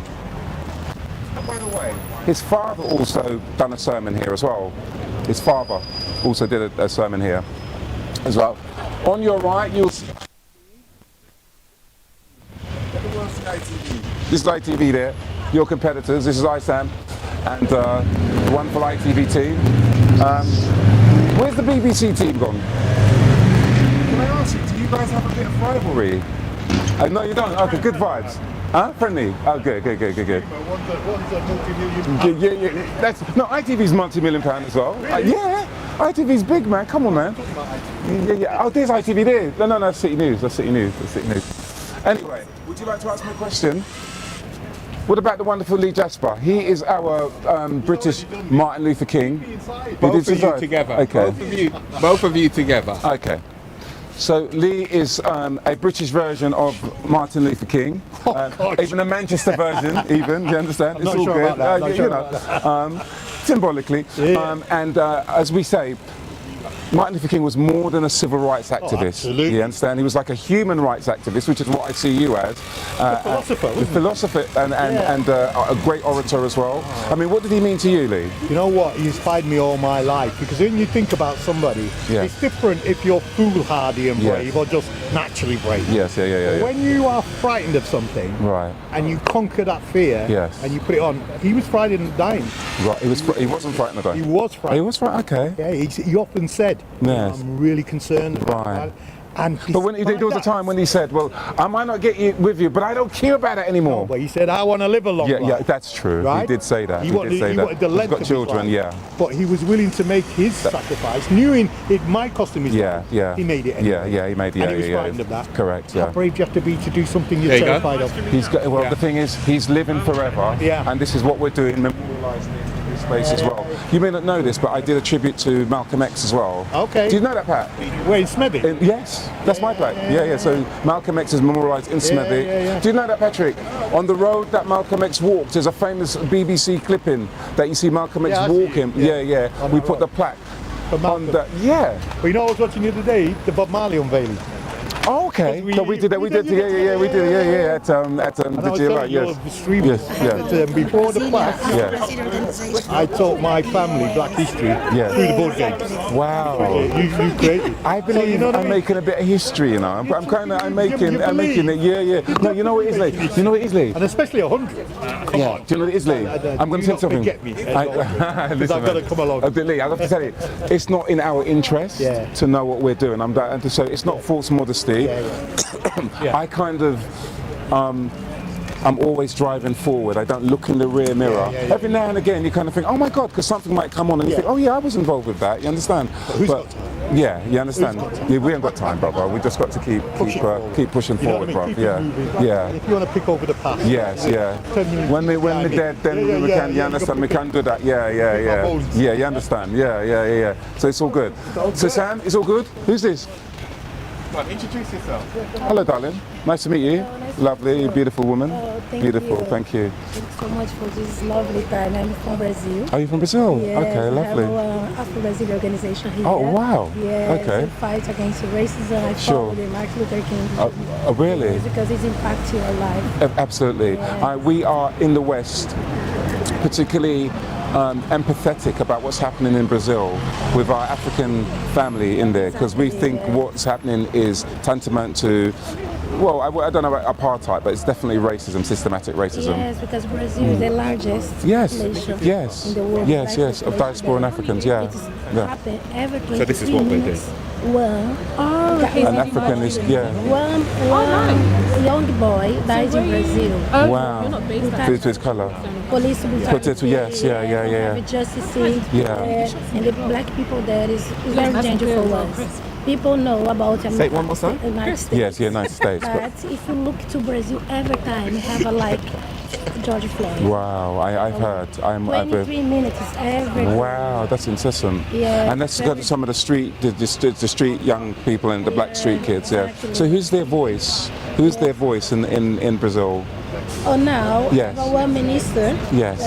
For fight for justice, promotion, equality. Yes, racial justice. Yes, exactly. Only one minister. One minister. Wow. Yes, have another minister for promote human rights. Okay, good. Yes. That's good. Yeah.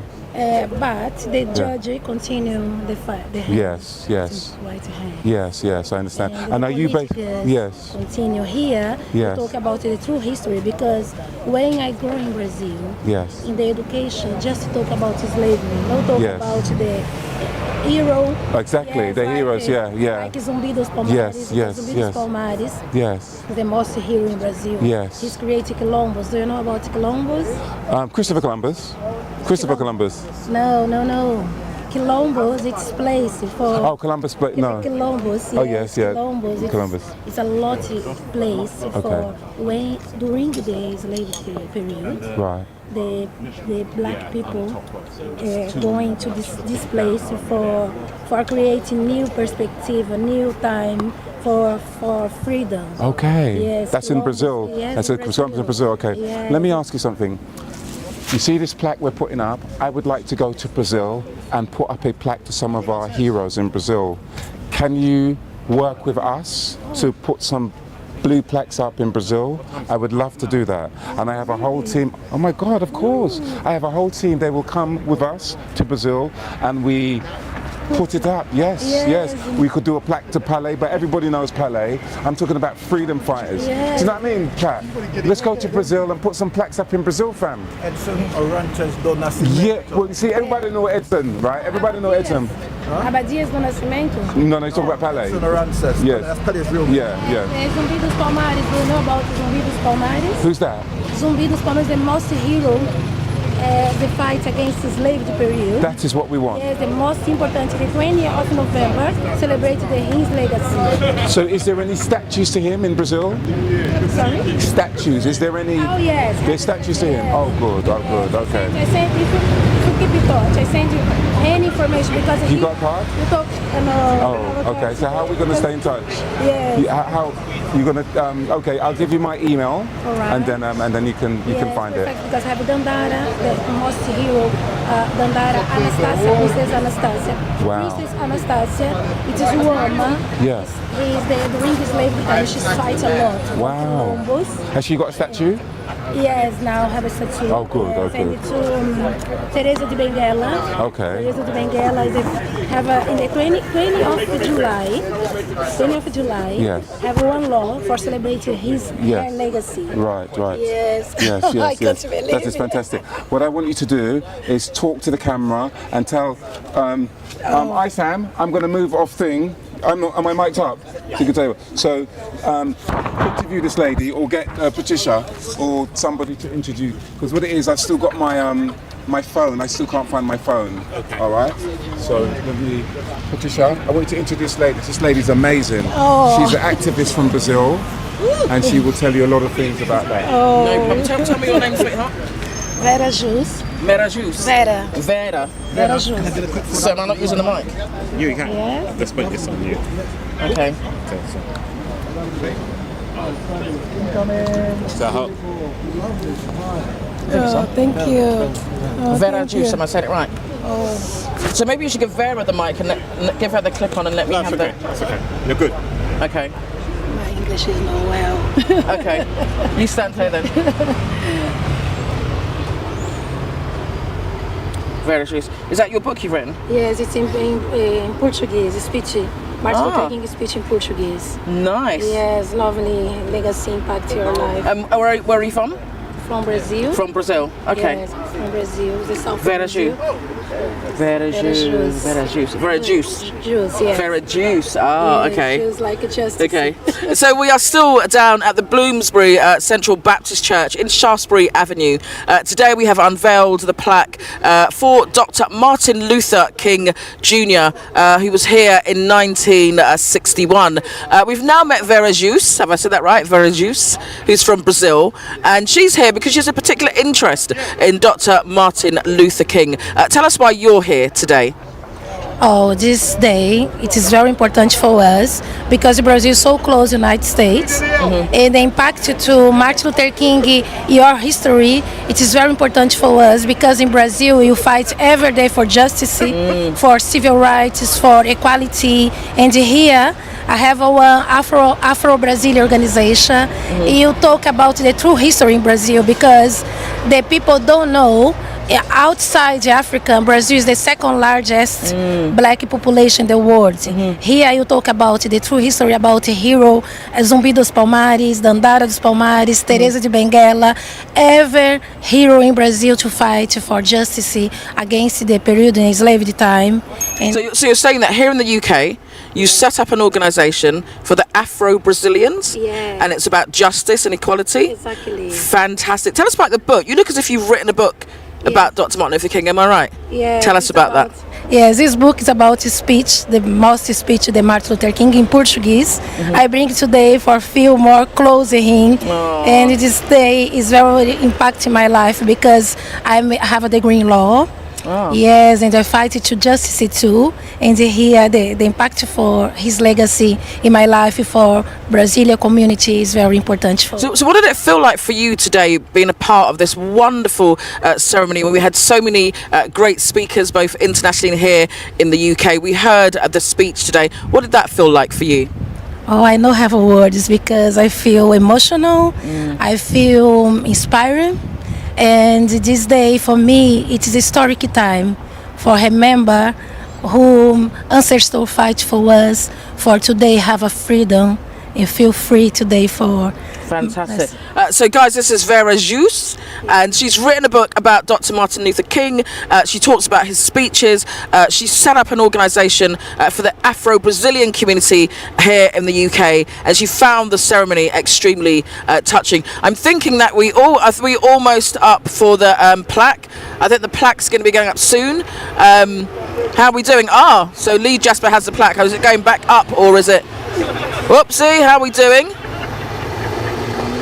We're almost there. So we've got Murray Cadet working really hard to instill the plaque outside the church. That will give you an opportunity that anytime you're in Shaftesbury Avenue, that you can walk down here and celebrate someone who, of course, we celebrate today as a great man, first here in 1961. What a momentous occasion. So Murray's working hard to instill the plaque. He's got his glasses on. He's up the ladder. And it's a running commentary, and you're doing extremely well. We have to acknowledge that these things don't end up on the wall all by themselves.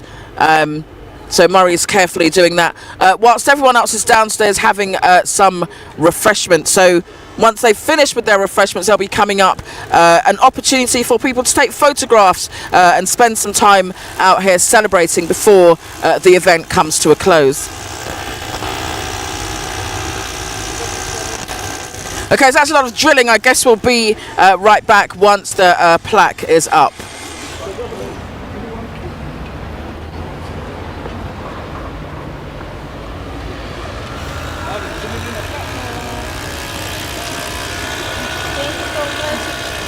Thanks so much, Queen. What's your name, please? Blaze. Blaze. Yeah. Nice to meet you.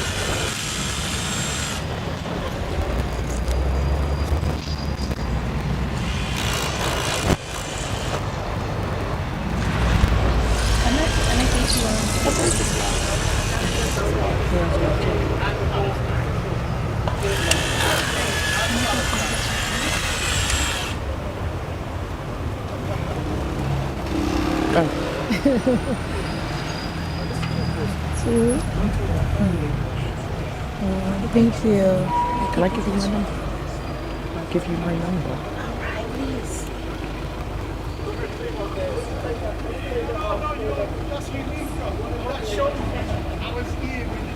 So that you can send it.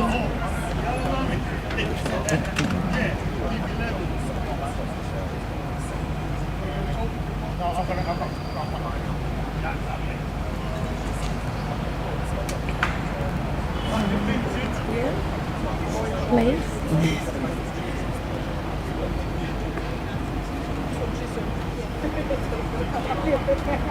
Oh, lovely name. Hi. This is the Kenty bag. Beautiful. Yeah, that's nice, isn't it? Who's it up? Great bag. Is that yours? I've been talking to you. Yes. Yeah, nice. Beautiful bag. I've been talking to you. And now the news. I'm going to go low.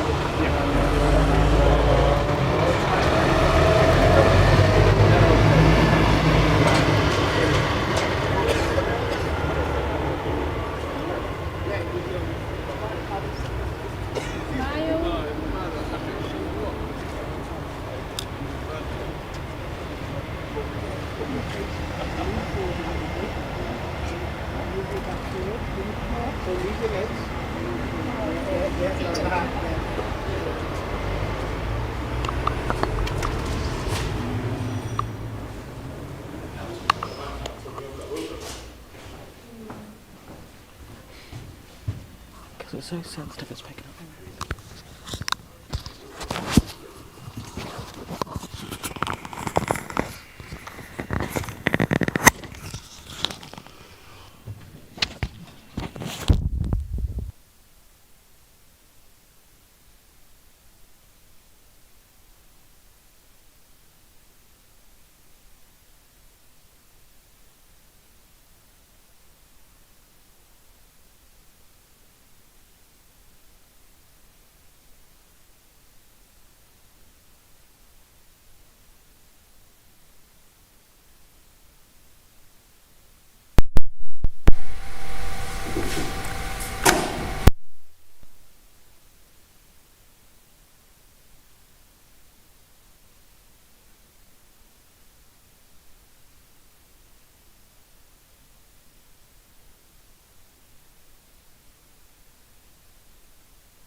Sorry, I know you're busy. What are they putting up?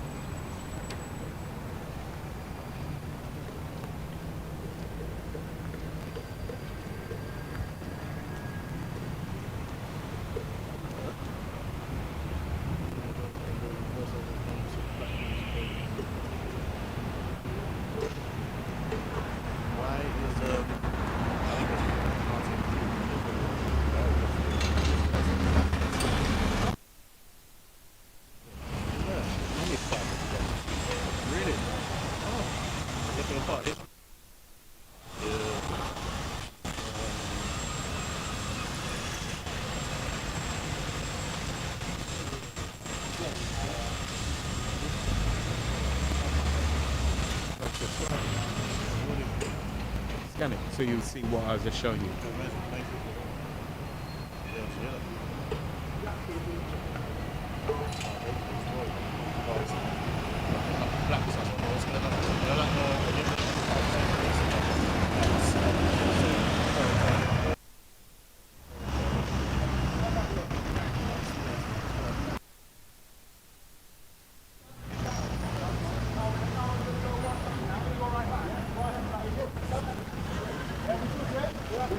Good, man, we're good.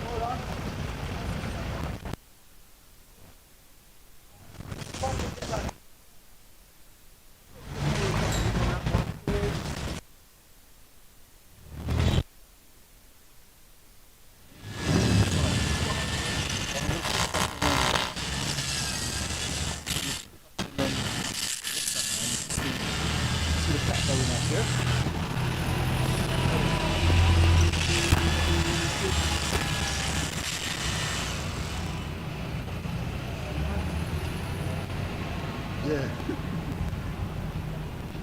Just put it on for my missus to see. No, send her the link so she can see. Okay. See what I say?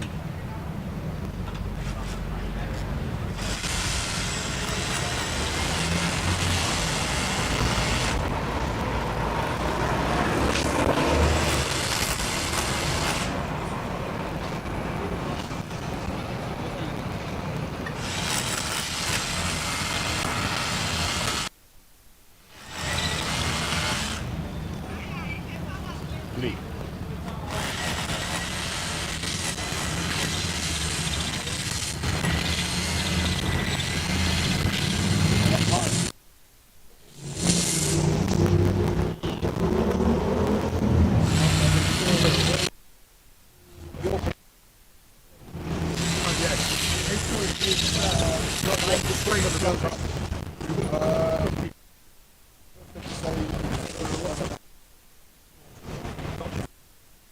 Oh, okay, that's what that is. Genuine art.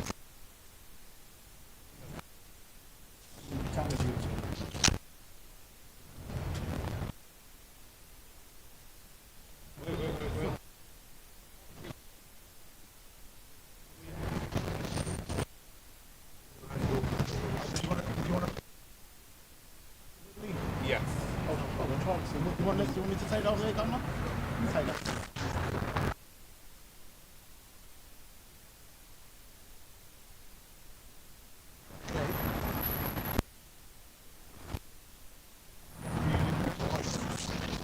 Look, we're outside Bloomsbury Church here in the heart of London to celebrate the day Martin Luther King, Dr. Martin Luther King, came to the United Kingdom, preached a sermon, a powerful sermon on apartheid from the church. Knowing where you need to find out. Because this in a lifetime. This plaque in the heart of London.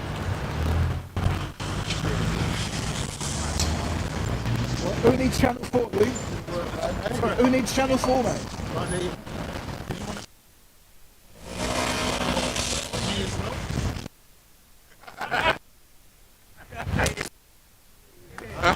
Celebrity.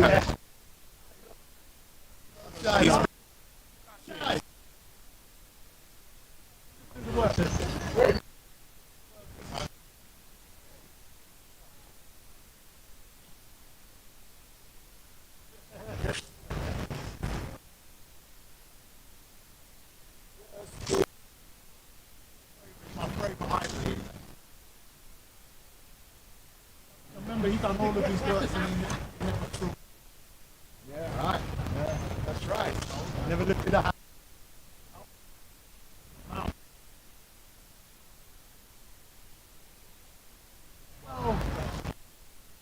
Let's get it on, man. Got homes to go to. Don't drive in there. Have somebody reached out.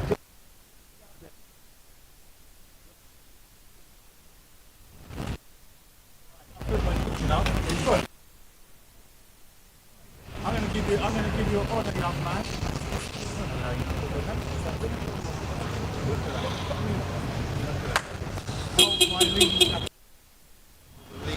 Oh, Eden. Oh, great son.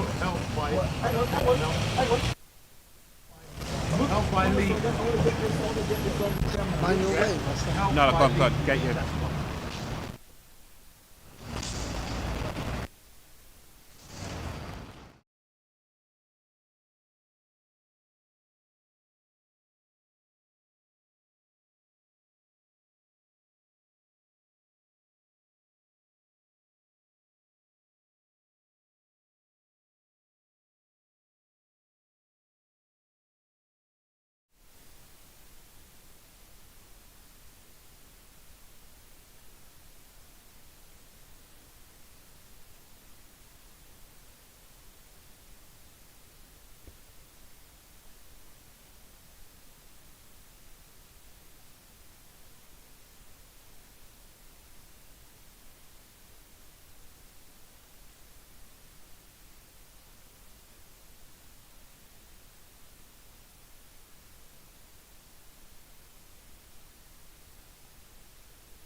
You see this plaque on the ground again?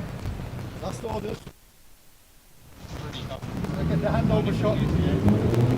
Handover shot. Oh, wait. Cool. GT.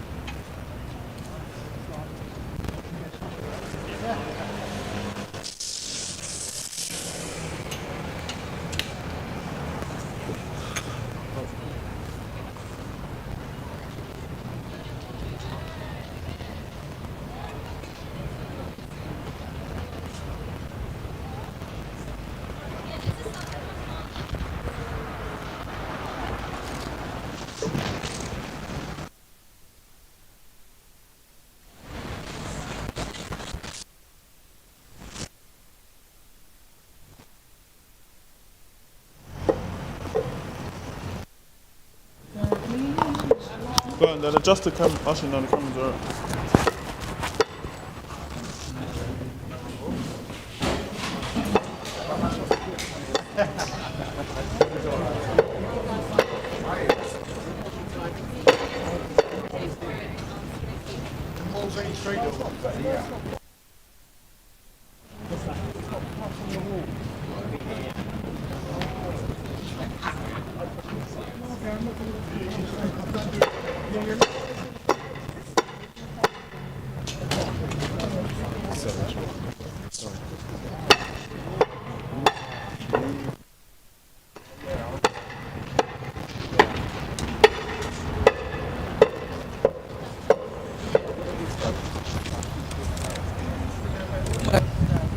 What must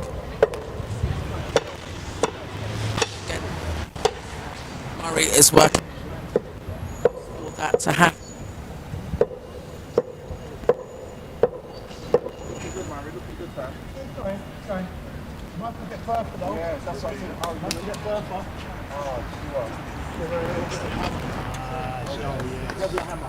Beautiful. I get you.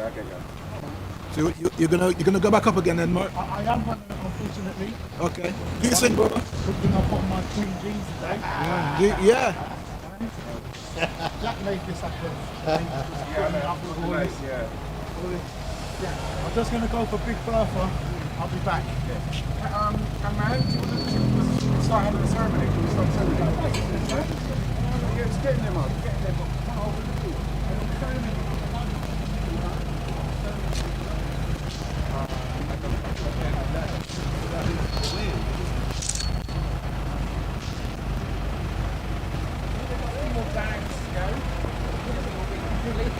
Looking absolutely fantastic already, and tomorrow we make this happen.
And for us, Dr. King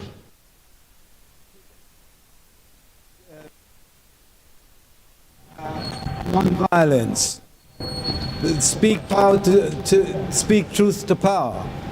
And in this country at the present time, when we are faced with so many internationally, and we are concerned of how we express ourselves because of being labeled one thing or the other. But the humanity in us must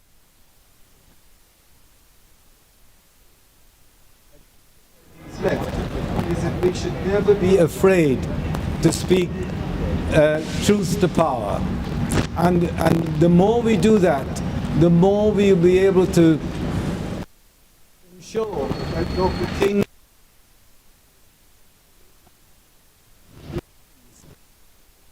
challenges that we face are very much similar to Dr. King's challenges, and he showed how, although he thought he had overcome the challenges, they are still there.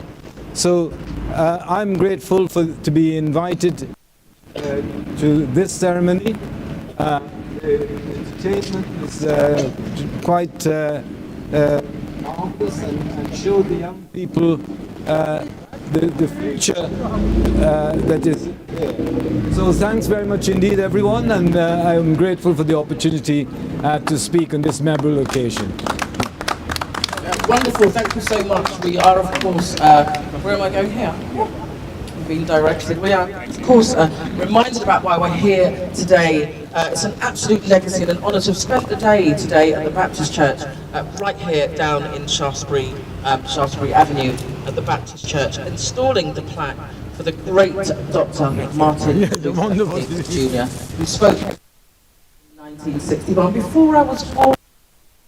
You didn't have to work that out, but before I was born, so I'm really excited to be a part of this legacy today. Let me just check and see, Jack, is there anyone else who would like to say a few words? I think I don't need to hand the word. We're going to hand it back to Dr. Jack. Thank you so much, there, Blaze. So ladies and gentlemen, we are also remembering on this day as well. Dexter King, who passed away 2 days ago. Dexter King was the chair of the King Foundation. He's also president of the estate. He was 62 years old when he passed away of prostate cancer. Have a little feed around, see what's going on down there. Get your missus and your mistress while she's at it to, as they used to say. But no, it was on this day, on the 31st of October, that a young 32-year-old Martin Luther King walked through these hallowed walls and made that iconic statement about the 3 disciplines of life: height, length, breadth. And because of that, we have been given the wonderful honour by English Heritage to install this plaque on this Grade 2 listed building. I'll come into that magic moment. You know the bottom, we're going to do the after, yeah, we're going to, okay. Because we've got IT, and they want to get this iconic shot, we have decided to move the ladder. I'm going to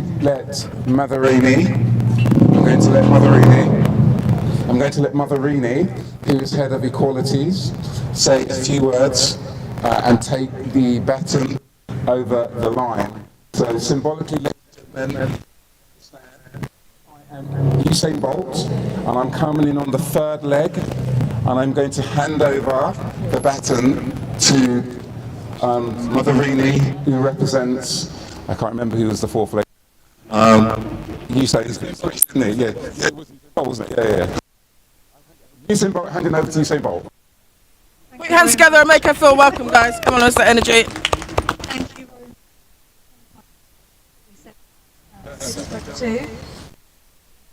Two on a good day. But yes, it is. With the hills, It is such an honour to be here today, and it's such an honour to be able to have this at Bloomsbury Baptist Church. There is nothing quite like being able to see yourselves in a public space. 20 years ago, we never had the opportunity to be able to see ourselves in dolls, in roads, namings of schools, houses. Plaques like this is just a reminder of the diversity that is not just in Camden, but so populations that are really easy to ignore. And Martin Luther King Jr. was an inspiration to everyone, regardless of age. You can talk to a young person today that is 10 years younger. My own child, who's 7, knows who Martin Luther King Jr. is, and that is testament to his legacy. So for us to be able to put this up in Camden is just a real honour and privilege. And thanks has to go to the church itself. To be able to have had a sermon actually preached here, and for us all is remarkable. So it's just an honour to have the role that I have in a council that actually embraces diversity in the public realm. And I can't state how important that is for every young person, every old person that's actually never seen themselves or seen them represented. That is the point of all of this. It's not just a plaque. It's not just a plaque to me anyway. So, passing the I don't know who to. Back to you. I'm going to do for my final trick. Talk about unplanned. I've walked off So this with is my final trick. We did this at our last Unveiling to Jones. I'm just going to go and let Nikki know that we're Is covering this plaque. I don't like to do the same thing. Yeah, I'm just going to say, ladies and gentlemen, Somebody gave this to me, and I don't know I'm going to who's now it. hand you over to the person who erected the plaque, who's going to do Oh, I don't know. I don't know very who it was. special speech, With the grey hat? ladies and gentlemen, Oh, okay. and it's called. Maybe he was given it. Maybe he was given it. Let's go for I saw him with it. Thank you, ladies and gentlemen. I'll brother Jack, if I could have this space. To be.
Murray. That must be a fantastic day for you to hold the word. Yeah, man. Come on, man. Martin Luther King, My heart, man.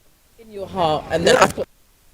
the words of Dr. Martin Luther King Jr. in your heart, and then be able to recite them as well as to instill the plaque. What a wonderful honour! So you've just recited one of his speeches. What did it feel like? What did it feel like? That's right. What did it feel like hearing the speech earlier today in church? Were you in church when they played that? Unfortunately, I was out here kind of like just watching the stuff out here, so that was because of Brother Jack, why I was out here. But I'm sure it went well, and I wonder, I'll look back on the recording. Absolutely. Guys, put your hands together for Murray Cadet. Thank you very much. Murray Cadet. Let's hand back to Dr. Jack Bueller. Okay, I think it's only right that we open the proceedings today. Yeah? He is, of course, the reverend of this church. He is, of course, the person that I approached about the idea. In fact, just very quickly, I approached the wonderful Reverend Dr. Simon about another plaque, which he agreed to. And then he said in passing, did you know that Martin Luther King spoke here?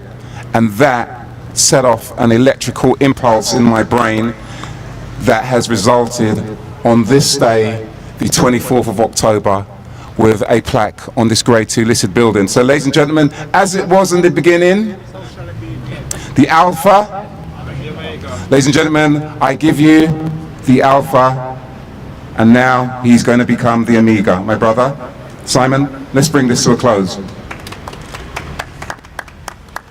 Jack, thank you so much.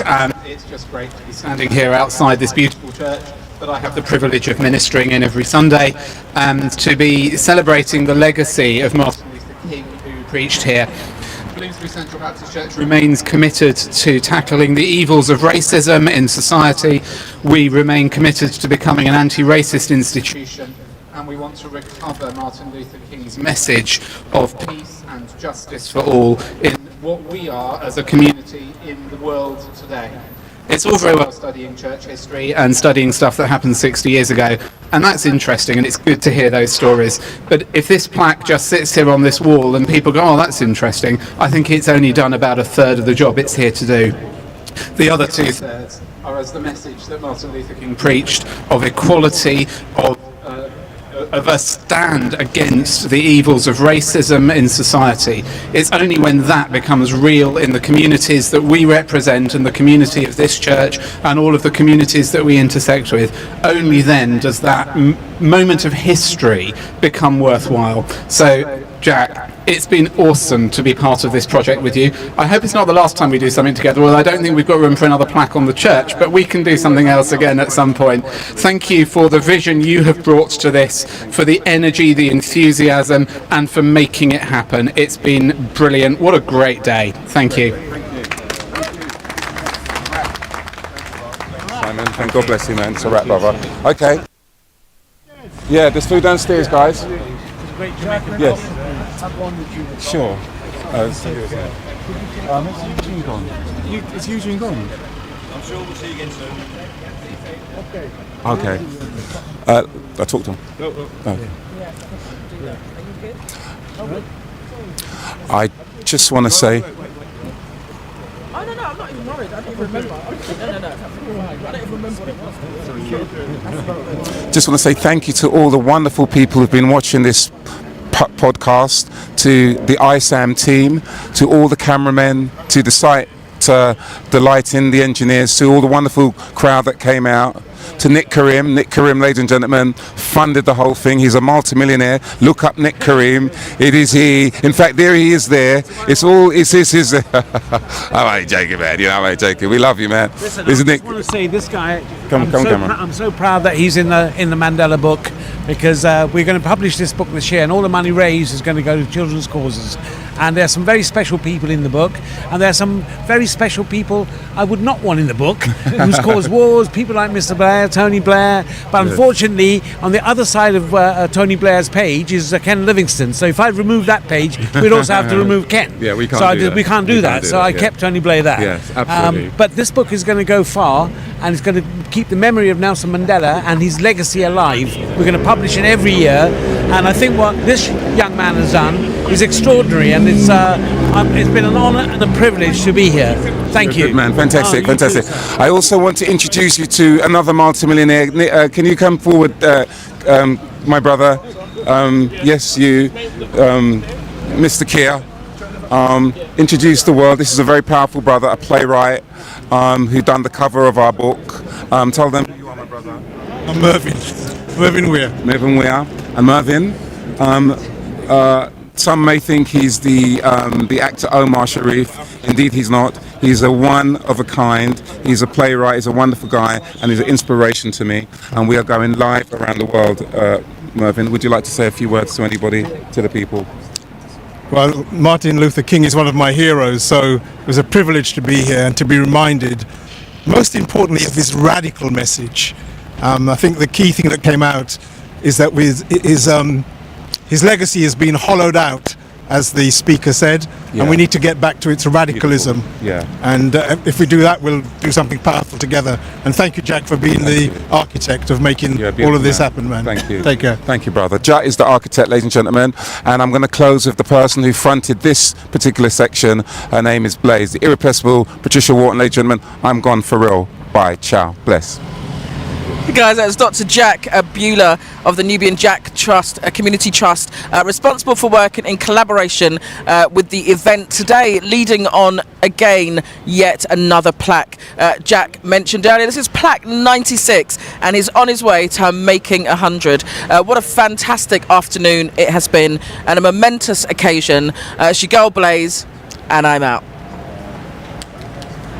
That's it. It's a wrap. Yep. Sam, do you have all your... Thank you. You're welcome.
So that. Yeah, I'd love to. That's really got to be your vision when you think about it.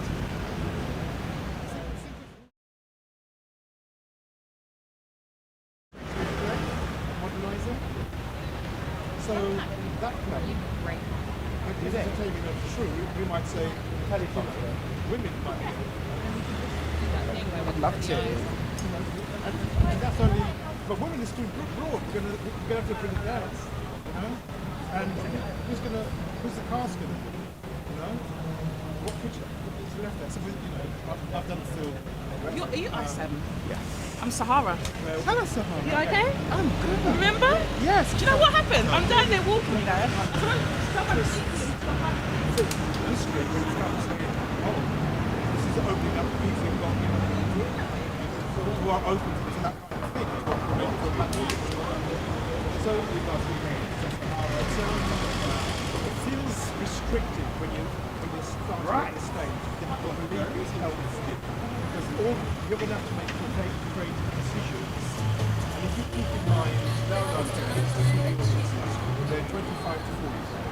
They're, you know, it doesn't stop it reaching other places.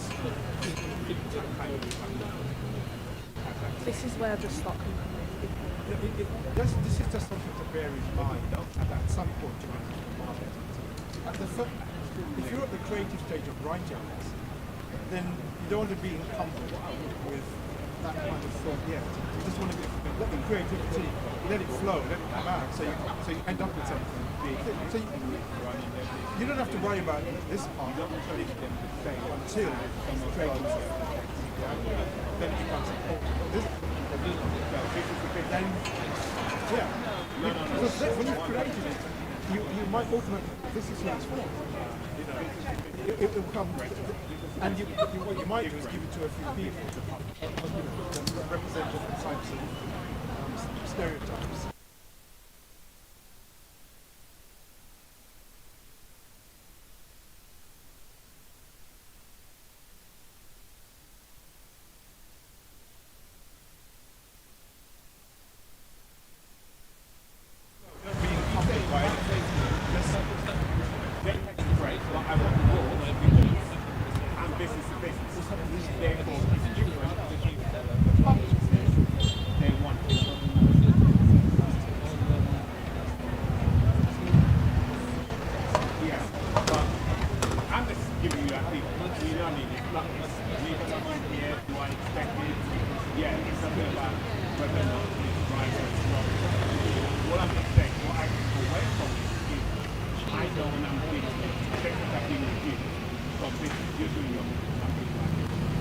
I wouldn't treat you the same way.